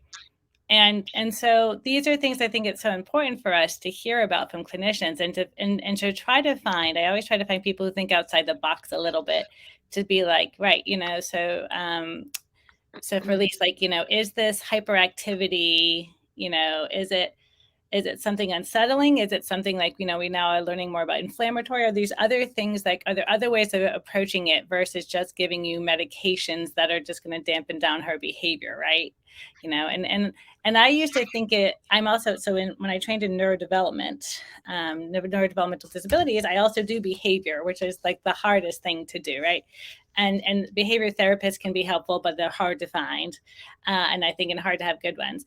But then I also just wonder now, other approaches, or are there other systems that are involved? It's always, because that's the whole target, right? What's the target? What's the reasoning behind the behavior and the sleep, the inactivity, the hyperoral, right? All that. And it's just, I think it's harder. And if there's ways that we can try to look into those things, is it brain-based? Is it inflammatory? Is it extra neurological? And trying to figure out a little bit more. And I don't know if you have found you have a good set of clinicians or people who help try to look into things, or think a little bit differently about why that, what is the cause of that, as well as trying to treat it. But again, what's the real cause of that? If you can just let us know what your experience are, and then how, and if you did find someone who's helpful, how can we be helpful? Yeah, I'll go first if that's okay. I have a little bit of a unique background though, because I'm also clinical and I work in medicine and healthcare, in education and training of resident physicians and faculty development for our attendings. So I was kind of immersed in that, and have been for over a decade, and was in that career prior to having Kira and her being diagnosed. So I feel like that actually really helped and set the stage, because I knew a little bit more in terms of looking for clinicians exactly as what you described, that were willing to kind of either dig deeper or be more collaborative with other specialists, or, kind of go beyond it's just Sanfilippo. And I've actually tried to be, since we moved to the Charlotte area, really strategic about finding clinicians that fit, more in that domain, because, I think that's crucial. I think of a few years ago when Kira started drooling a lot, which many Sanfilippo children do, and it happens quite frequently in the disease, but that was very abnormal for her. And she was chewing way more than she usually did. So several people were saying, it's just Sanfilippo, that's what happens. I got her into the dentist right away. Sure enough, she had a cavity that was down to the root that we just didn't know about. And if it's a clinician that just says it's Sanfilippo and isn't really willing to probe, I think there's a chance of missing something like that, especially something that would cause such significant pain for our kids. So I think it's so critical that, that clinicians are willing to go beyond it's just Sanfilippo. So I'm so thankful that you mentioned that. And I think it's, it's one of the bigger frustrations that we experience as parents, is when we go to, even if it's not her PCP, any of the specialists, and they say it's Sanfilippo or it's progression, and they're not willing to probe a bit further, even though that might end up being the answer. Yeah, here in South Florida, we definitely have a hard time finding someone who won't just dismiss us and say that it's just Sanfilippo. So I do a lot of doctor searches and try to do second opinions. We were having that issue with ENT when the first ENT didn't want to remove her tonsils and didn't want to do a sleep study. And it ended up when we found another ENT, she's like, okay, let me look into it. You know, she wanted to do some research on Sanfilippo. And when she did, she ordered everything. And when we did the sleep study, she had severe sleep apnea. And I was thankful that, you know, she kind of took me seriously and said, it's something, you know, she's having difficulties. Like, we can hear her snoring, we can hear all this stuff. But it's definitely hard because then it takes time, because those appointments are 3 months out, or, you know, trying to find the right doctor, or and I have to always explain to everybody what Sanfilippo is. A lot of the times the doctors come in and be like, we just Googled it right before we got here, you know, because they have no idea, or they've never met anybody with Sanfilippo. So it's definitely a challenge, and, you know, it's definitely hard with the doctors here. Right. Which I think is ironic, right? Because they're telling you it's just Sanfilippo, and you're like, well, I think I know Sanfilippo better than you know Sanfilippo. Yes, so I could probably tell you. Yeah. Yeah. I think it's interesting, the pain, you know, think about like the scenario that Elise described, and imagine the amount of pain that was, but yet her expression was not a typical expression of pain. And just having, you know, that's so foreign to people who don't, you know, who don't live that life, that I think, again, that leads to, you know, the dismissiveness. Oh, well, if the child was in that much pain, they'd be doing X, Y, Z. Well, no, that's not the case here, right? And I have a question for you, Tierra. Are you, when you're looking at mouse models, right? Yes. Now, do you look at like the different, like, I don't know, right? Like, so, because I'm thinking about the brain and localizing, and is it something like I think I always wonder about the hyperoral response, right? And is there something that is it related to the brain? I don't know, like, but I don't know if there's anything that is modeled in the mice that you would see for that. Yeah, so not that I know of, based off of the research that we've been doing. So when we are looking, so of course, you know, an NPS, you're looking at all tissues, really. So we're looking at a lot of somatic tissues as well as the brain, but we're not looking at it specifically of how that interaction when it comes to the oral presentation that's been happening. We haven't looked at that, but this is something that's really important to do, because now that you have mentioned this, Elise, you know, this is something that maybe we can look into and see the best approach in order for us to look at that and how that manifestation happens in the disease. My ignorance, I know a lot of times I tell families, well, what my perception is it some sort of sensory seeking, right? Because like younger children have this sensory thing, and the mouth is their sensor, you know, is kind of the way they explore the world in the beginning. So that's my perception and how it's been, but that's just, again, like, you know, a theory, and I think others have thought that. But I also just wonder if there is something else into it, or in sensory is very hard to explore for everyone, right? a lot of those things as well. But yeah, that's why I just wonder. So there have been some reports of hypothesis that damage to the amygdala is tied to some of this extra hyperoral behavior. I mean, some of it, I think definitely, you know, a lot of it is that's a comfort in some ways. You know, sometimes that's like I know my child does that when she's relaxing, but it's a different type of the perseverative chewing, and some of the kind of active, really aggressive chewing is a different behavior than the comfort hand in mouth. So there's these nuances, but yes, the amygdala seems to be what some other researchers are pointing towards that, but always more to learn.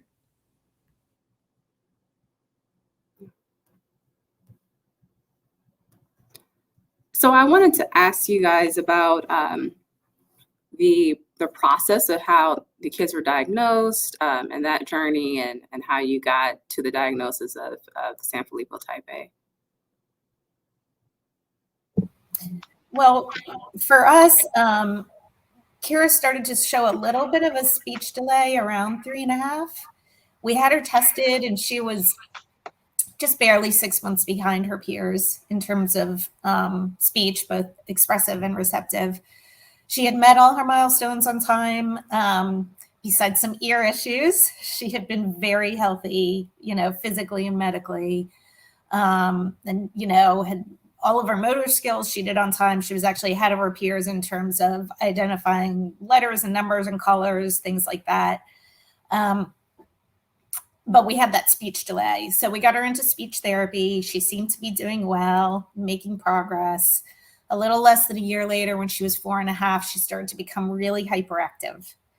And that just kept increasing and increasing over the year. And we had her speech tested again. And even though she'd had speech therapy for a year, she'd actually fallen further behind her peers. So she had short sentences in the hundreds of words, but was about a year behind her peers. So it was at a 3.5 age, in terms of speech versus her 4.5 chronological age. And that's when we started kind of looking a little bit more and saying something's up. And it took another year to get to the geneticist. We had seen a bunch of other folks and kind of gone through other avenues. And after about 8 months of that, we got referred to genetics, but it was a 4-month wait. And that summer, when she was 5.5, is when she stopped sleeping. She'd been a good sleeper prior to that. And all of a sudden, she would wake up in the middle of the night and be up for 2 to 3 hours or not return to sleep. So we finally got to the geneticist when she was 5.5, and we'd kind of been on this journey, diagnostic journey. And she had what I now call the Sanfilippo trifecta of presenting symptoms, speech delay, extreme hyperactivity, and sleep issues were, presenting complaints at the time. The geneticist actually saw her in the waiting room through a window and knew she had Sanfilippo or an MPS disease. So we were, her urine was screened that day, and, it was mentioned what they were screening for. I was 9 months pregnant at the time. So we also learned, since it was autosomal recessive, that, that our second daughter might have it. And then found out when she was about 5 weeks old that she's a carrier and is unaffected. So that was our journey to diagnosis and what the experience was like for us. Wendy, let me pull you in, since you've had a little bit of a different, kind of course with Abby about your early, your diagnosis. So she was similar to Kira. She met all of her milestones: potty training, walking, talking. Everything was normal until when she was in kindergarten. And then we could kind of compare her to other children. And she did start showing trouble learning and also retaining. Like, she would learn her ABCs and then she couldn't remember them. So, but she could learn a little bit. It just was very slow. Just took a lot of effort. So at the time, we just thought she had a developmental delay, and that we could work on it. And we did really work on that for about a year. And then in first grade, her teacher was like, something is going on with her. So we started more in-depth testing, but it took a while through the school system. We kind of went the psychological route because she really didn't have medical symptoms.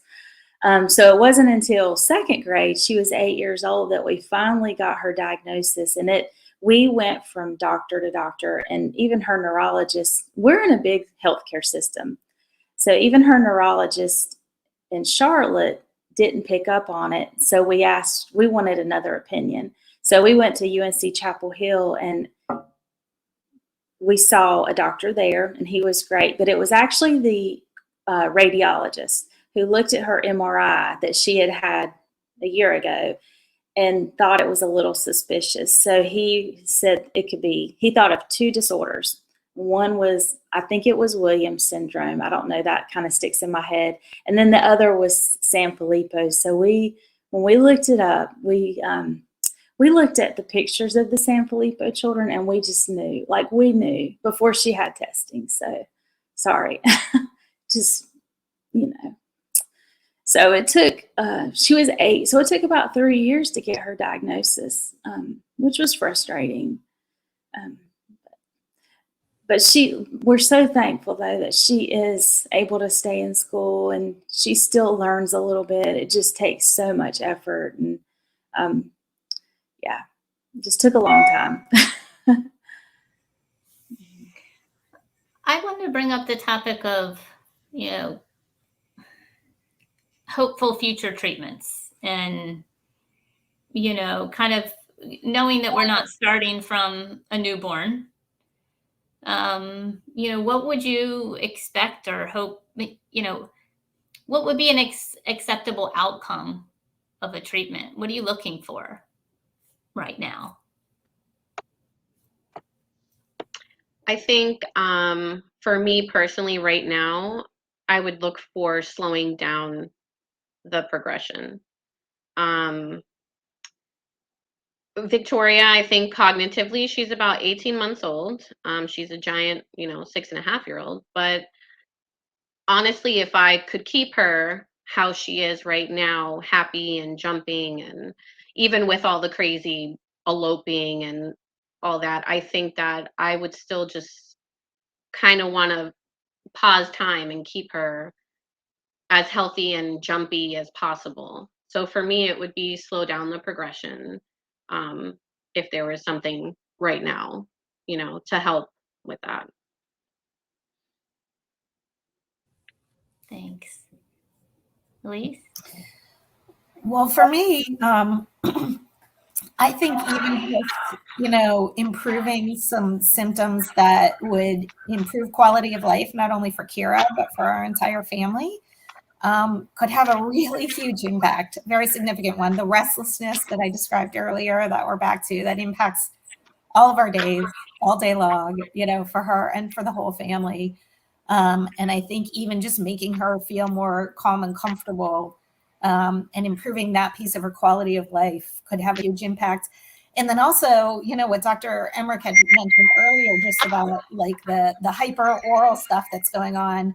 Kira is less of what Kara mentioned. It's less of the comforting chewing that she's doing, and it's more of this like frenzied, agitated chewing. So when she has her hands in her mouth more recently now, she's literally kind of choking herself. It's a huge safety thing. And we have to spend all of our time keeping her hands out of her mouth now, because she will actually make herself kind of turn blue and break down the skin and, cause injury to her hands. So if there was something that would, make her do less of that and decrease some of the, the hyperoral stuff going on, that also would be incredibly impactful for all of our days. Again, not just for her, but for the entire family, because really all of our days kind of revolve around some of these challenging symptoms and how we're going to handle them, especially out in the world. So that's what, I don't know, just desired outcomes, just improvement in some of those quality of life things that are often not looked at in a lot of the recent trials, I think would really be huge for us. Thanks. Wendy, do you have any, no pressure, if you want to comment, you're welcome. So I feel like just keeping her happy, keeping her comfortable and pain-free. Like right now, she can tell me if she has a headache or a stomach ache, but when the time comes that she can't, and trying to figure that out, I don't want her to hurt, just, so that would be the main thing, just keeping her comfortable and happy and living her best life possible. Yeah. I think we all understand cognition is important. Your brain's not separate from your body. Your body's not separate from your brain. But it's the overall goal that I'm going to have a child that, is cognitively normal. I think, maybe if you asked the mom of a newborn, obviously that would be the goal of an intervention at that time, right? You would hope for that. But if you have symptoms like all of us do, 99% do when we're diagnosed, because we don't have newborn screening available, we have to have a realistic goal of a treatment if we're ever going to get a treatment, and what's important is what I hear from everybody, and I guess to share my own feelings, is that my child has some comfort in this life.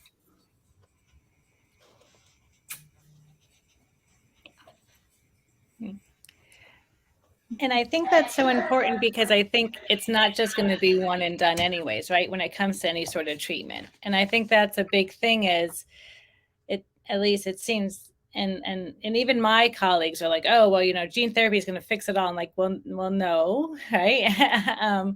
There's different approaches, and knowing more of those other things long-term and pathways or things that we can connect with. And I think it's something that, and I don't know if you found this as much. So I'm involved in like leukodystrophies, mitochondrial, lysosomal. I'm like the rare gal. But I think sometimes too, again, like I say, there's this approach of the specific treatment, but then you wonder about these pathways or other things that might be helpful. Like, you know, are there cognitive enhancing medications or like taurine and supplements that might be of benefit at some level that we can help, right? You know, it's these sort of things that maybe other conditions, or maybe, well, knowing how the brain is affected, you know, in different ways. And I think the interesting thing too, when you look at the pediatric model versus the adult model of conditions, is the adult model is the brain developed, and then it's kind of losing some things. And the pediatric model is it's developing, something's happening, and it's right. You have this kind of back and forth. And I think it's hard to be like, well, how can we shift more to the forward? How can we help more of that and try to, and slow down the other pieces? And is there benefits of talking with other groups too about that maybe have similar symptoms for some symptomatic management? I always think about that to some degree. But again, knowing the specifics of or how these conditions also affect other parts that might be involved too, that's more precise and more specific to that condition. And that's why I always say it's always good to get smart people together from all different ways and just kind of, and that includes obviously families and parents and other, right, therapists as well, of just like, okay, is there something that's working as well? And I think it is. I find it's always interesting because to hear what parents would like for their perspective. First, thank you for sharing for what would make a difference now versus, like you say, our perception is oftentimes not the same. And unfortunately, many providers are not good at asking what you want, right? What are your goals as well? Just presume we know. So thank you. Some other kind of symptoms that, come up in, some of the caregiver preference work and in discussions and on, our forums where people talk about challenges, things related to the gastrointestinal tract, mobility, variety of things like that. Dr. Bobo, thinking about the mouse and the mouse model and the gastrointestinal system, what can we look to there? Certainly the enteric nervous system contains a large amount of our entire nervous system. And there's been a lot about, right, this gut-brain connection. Are you guys thinking about that? So that's very interesting. So when I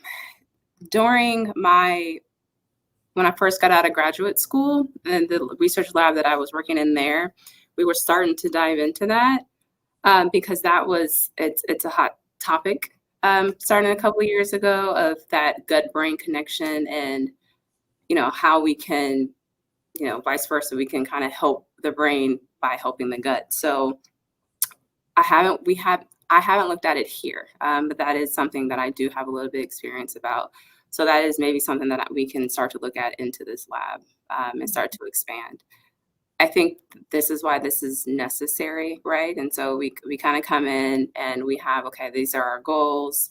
But sometimes, like I said, since we look at pretty much every tissue in the mouse, is something that we actually have samples. So we actually can look at. That's one of the reasons why we collect everything and we store everything so that we can always come back and look at things when there's something else that arises.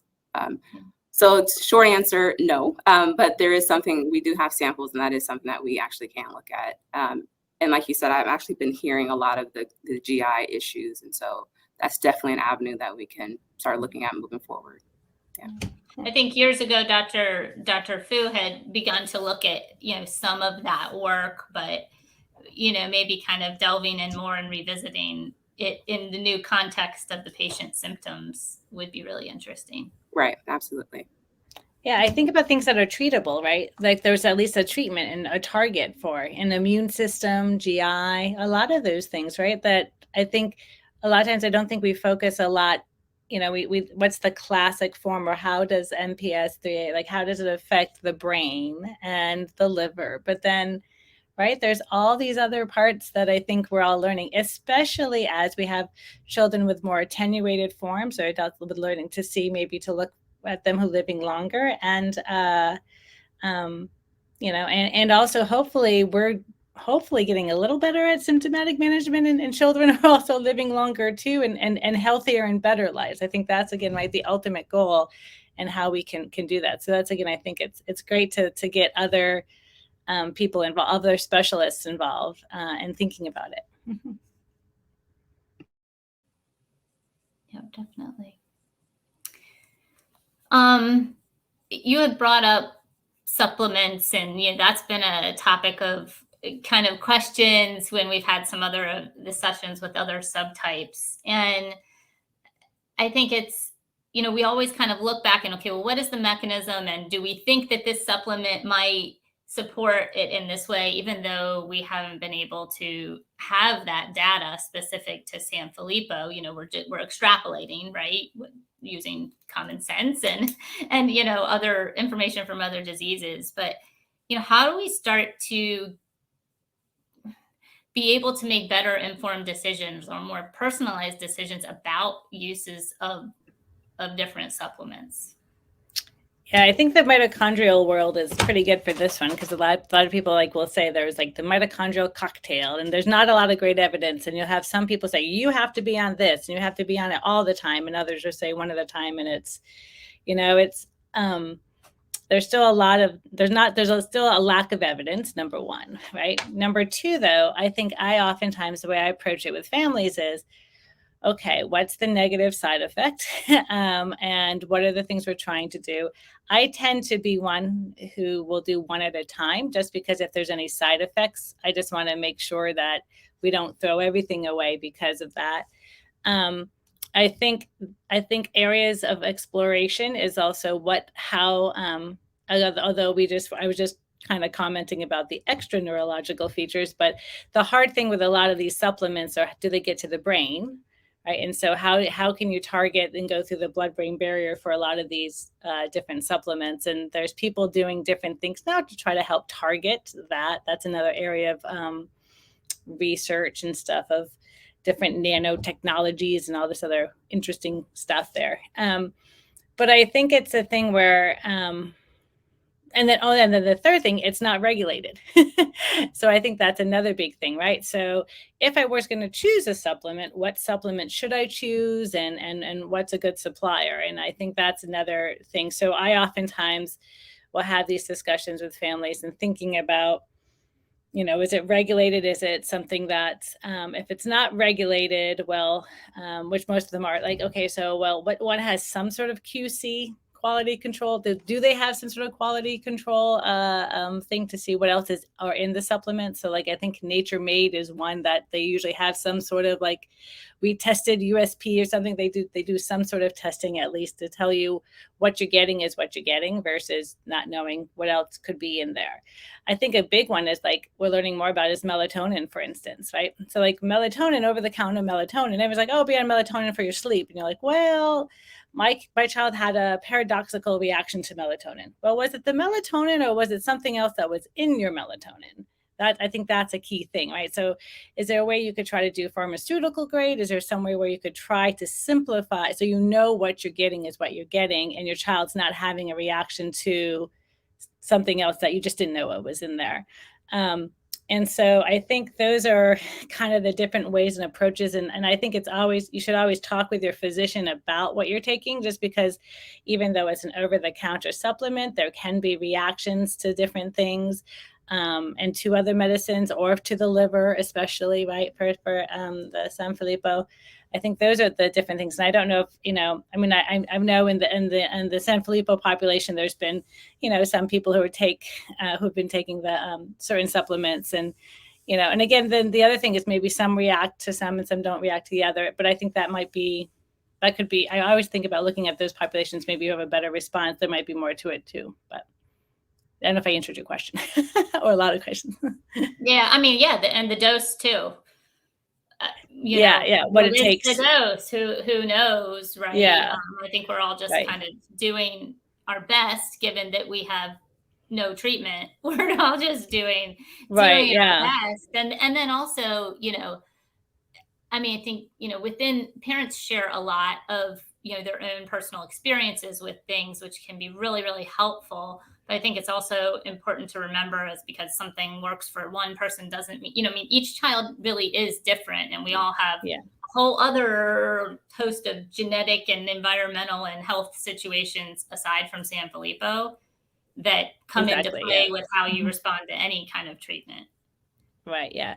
And I do find that too. Yeah. Like a lot of times people are like, no, you have to be this. No, but I think of it from my genetics perspective. If there's some people who are responders and others are not responders, I think it's good to look at the responders, but sometimes it's also good to the non-responders. Like, is there something else, right? Is there some other inflamm, or is there something that they're not? But I usually look at the side effects, and I usually will tell people that my families that, well, this is what the side effect, and if it's really expensive and you don't know if it's working, then also please feel free not to do it. I don't want you to just feel like because you have to, like someone tells you have to do it, and there's no other treatment, that you have to spend your money on this. There might be other things that we could spend your money and resources on that might be a benefit.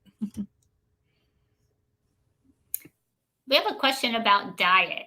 And I'd love to, put this to you guys as parents. I think that's probably one of the first questions that people who care about our children ask after we get a diagnosis is, well, because they hear that, heparan sulfate or GAGs are, forms of sugar molecules. Oh, well, you just need to cut down sugar, or you need to change your diet. I think that's a natural kind of response. So, how have you guys navigated diet? Have you changed anything or not? And then love to get, our researchers' opinions on that as well, if there's dietary things that could help. Jenn, have you done any dietary? I haven't really changed much of her diet. We do limit, obviously sugar, as in candy and, cake on special occasions and stuff, because that already has a lot of sugar. But other than that, Victoria eats so much and everything. I think she's a really good eater. We give her and it's different, rice and beans and chicken. And I haven't changed anything since diagnosis. We just continue to give her regular dinner, and even at school, she eats all of her school lunch. Right. So I think the hyper eating is something really interesting. Yes. I'm gonna get around to the other, but I wanted to bring that point forward when you talked about, she's hungry all the time, she's eating all the time. There's a new publication out, kind of looking at how impaired mitophagy impacts brown fat tissue and thermogenesis, and just how we process energy in our cells, and that can be associated with that drive to just, I need to keep fueling myself because I'm just not managing. Right. And that's how it does seem that way as well. It's just a constant, let me just keep eating, and we have to stop her because we see her belly, we see that she's getting full, but she wants to constantly just continue. Yeah.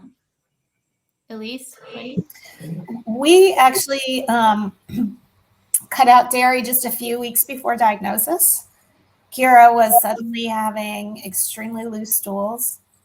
And we thought at first it was just a virus, but it was going on for so long that it had to be something else. So we tried many things. Her pediatrician said, take dairy out, let's see what happens. And it worked. And then she was diagnosed right after that. And we found out that was actually, a pretty common symptom, especially earlier, of Sanfilippo. And we've actually kept her off dairy. There's a couple of times that I tried to reintroduce it, and she seemed to have, either gas or loose stools again. So we've been off dairy for 7 years, been able to work around it and, use alternatives. She also has some acid reflux, so I try not to give her, anything too acidic. We avoid lots of tomato sauces and things like that, just because I think it might upset her stomach otherwise. But so those are the dietary restrictions that we've been working with Kira. Oh, and she does have to eat still. She's 12 and a half. I thought this would go away. Every 2 hours, I tell people she's just like a newborn. If we go longer than 2.5 hours without her at least having a snack, she lets us know about it. Not verbally, of course, but she lets us know about it, So even when we're leaving the house, it's like, okay, are we going to be out more than 2 hours? I need to make sure I have enough snack for her. Similar to when you're going out with a newborn. Do we have enough? What is, just to delve in that, Elise, what is her letting you know about it? What does that look like? She gets more agitated. She starts pacing around more. She starts looking at whatever food, like staring intently at whatever food is in the environment and then looking at us. And you can just tell that she's getting more agitated, and then we'll feed her and she'll, simmer down for a certain period of time. Yeah. Wendy? So we kind of had the opposite experience. We haven't restricted anything. Our challenge is getting her to eat because she's a very picky eater. Salad and mashed potatoes are about the only vegetables she'll eat, so that's good. But she likes meat. She's a big meat eater. So she doesn't eat much fruit. She eats a little bit of grapes. And she's never been a sweet eater. So that's a good thing. But just the meat, and we kind of, our philosophy is we just let her eat what she wants. We want her to feel full and happy, and kind of goes back to that quality of life thing. We don't want to restrict her too much because food is such a gratifying thing. So we do just let her eat what she wants. And it's not that it's the worst food, junk food. It's just that it's probably more protein than she needs. But that's what she likes. And we just try to get in those grapes and salads and, so that she does get some healthy foods too. And, you wonder if Chris is just one person, you'd have to look at the bigger thing, but just thinking, are there differences there between, how a child progresses in the disease, is she not maybe having, are her metabolism impacts somewhat different, where she is than maybe where a more rapidly progressing disease would be. I think that's interesting to think about. Talking about how much food is gratifying though, and you want her to have what she wants. And, I think, when we think about that for children, knowing that this is a neurodegenerative condition and they begin to get a lot of oromotor coordination challenges and, ultimately risk of aspiration. We've certainly heard from, kind of the community of parents that being able to eat and drink by mouth is really valuable thing to be able to do as long as possible. Does that resonate with you all? Yeah, I would say so. I know that for Victoria, she's lost the skill of, using the utensils. We still practice, but in my mind, I'm just thankful that she can still grab the food and eat, on her own. So it is kind of like a luxury of just, she's happy. She could still use it. So fork or no fork, she's eating on her own. So we're thankful. Yeah. Dr. Emrick, do you have diet, you know, when people come to you and ask about dietary things, what do you think? Yeah, no, I mean, I think it's kind of what you were saying is it's trying to think like if there's reflux, kind of like you were saying, Elise, yeah, like, you know, if there's things like that, but, you know, a lot of times if it can be related around behavior or sleep. And I'll say, okay, well, is there a change in your diet? Is there something that seems to be a trigger to try to help? And sometimes maybe yes, sometimes maybe no. But I think I usually try to figure those things, right? Like, you know, for some people, like, you know, I don't tell them that they have to restrict. To my knowledge, there's nothing that you have to restrict. But for some kids, like if the family is sensitive to gluten, well, maybe the child will be sensitive to gluten too, and then that will make things better. But I'm not saying you have to do a gluten-free diet or anything like that. It's just more if they see things that can be of that can be helpful, like you say, in nighttime reflux, because I can know that can be a sleep issue. You know, you also wonder, I mean, there's many, I think, like, there's many reasons why children or individuals with Sanfilippo have sleep issues, but you also wonder about like the constant feeding too, right? You know, and then all of a sudden to try to stay asleep for a few hours, like, yeah, if you just have some snacks on the table, but that's a high risk for aspiration. But no, there's nothing in particular. I just try to figure out and work backwards if behaviors, when behaviors change and sleep changes. What specifically, I'm, you know, thinking about ketogenic diet and how, you know, that's applied in some other conditions, and you know, Right. thinking about that in neurodegeneration in general, the mitochondria, seizures. Well, right. So if seizures start, and you know, and I think it can be hard too, right? Because like when seizures are starting, and you think about different medicines, well, like one of the most common medicines that people use is called Keppra, but Keppra can have a lot of behavioral issues. So you're like, I probably want to avoid that, right? You know, even though like not a lot of side effects, but it can have a lot of behavior issues. Oh, and then these all go through the liver, and then these. So trying to come up with a medicine in general first that you think might be beneficial. Sometimes I think of medicines that can be good with behavior as well, but then you say, okay, well, what about the ketogenic diet? But the ketogenic diet, it's very hard to do. Could you do a low glycemic diet? You know, that's probably like an easier, sort of more tolerable thing when you're eating by mouth. So I think those could be things, again, you could try and see if it would work. The other thing, though, is I think anytime you're doing a diet for your child, I think you also have to think about your family. Like maybe the family should do the same thing, right? Because it'd be very hard to be like, okay, right, you know, and to see a little bit, especially if they know.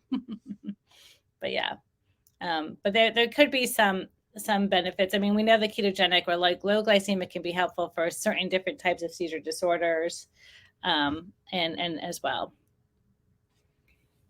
To link it back to preclinical data, what are the mice fed? You know what I mean? What all of these studies that we're doing, like what kind of diet are these mice having? What are we, you know, kind of comparing things to? Yeah, so here at UNC, we just go with the regular based diet. Now depends on the condition of the mouse, right? And so, for instance, if we're breeding mice, they are more of on a high fat diet, just because we know that's better for pregnancy for some of these mice. But general, we try not to introduce too many variables to it, and so we kind of go with regular based diet that all the mice normally get here and the UNC vivarium. So that way, if there is any changes, that's something else that we just don't have to think about on the road when it comes to any of our results that we get from after treatment. And so a regular diet for a mouse would be, you know, a ratio of carbs, protein, right? fat, So it's certainly not ketogenic. Yeah. No, it would be like the perfect diet for a human, right? So okay. In a pellet form. So just the amount of fat, just the amount of protein, just all of that in one. Gotcha. Yeah. Well, guys, we are coming here to the end of our session, and what a great conversation. Is there any last points that anybody wants to make sure, you know, that they want to throw out there? I just want I just wanted to thank Dr. Emrick and Dr. Bobo for being here, because we know from some of the research we've done with parents and caregiver preference that just being heard as a parent, even if it doesn't end up changing any of the way we care for our child, just being heard by scientists, clinicians, providers, and feeling like we're a voice for our child, I think for many of us, that alone just kind of helps with our journey. So I appreciate your engagement and how invested you are in the disease and the research and helping to take care of our kids. Very well said, Elise. It's a privilege, right? I think that's the thing you have to recognize. It's a privilege to be a part of your families and your care. It's hard because, right, for what you all go through and trying to help as much as we can. And for those of us who always want to help, it can be hard because you realize, like, how much can we do? And I think that's one thing in training other providers of listening is a huge thing, and trying to work, just being present and being there, I think hopefully is it means something. So thank you. But I think also just being more open-minded is hard to do for some, but yeah, something we try to train. Yeah. But no, I think it's a privilege for being involved and letting us be involved in your family and in your journey as much as we can. Yeah, I second that. Thank you. Thank you all for being here, and especially our parents for sharing such personal parts of their lives with their children. We will take a very short break and be back in 2 minutes. 2 minutes. We'll see you. Thank you. Bye-bye.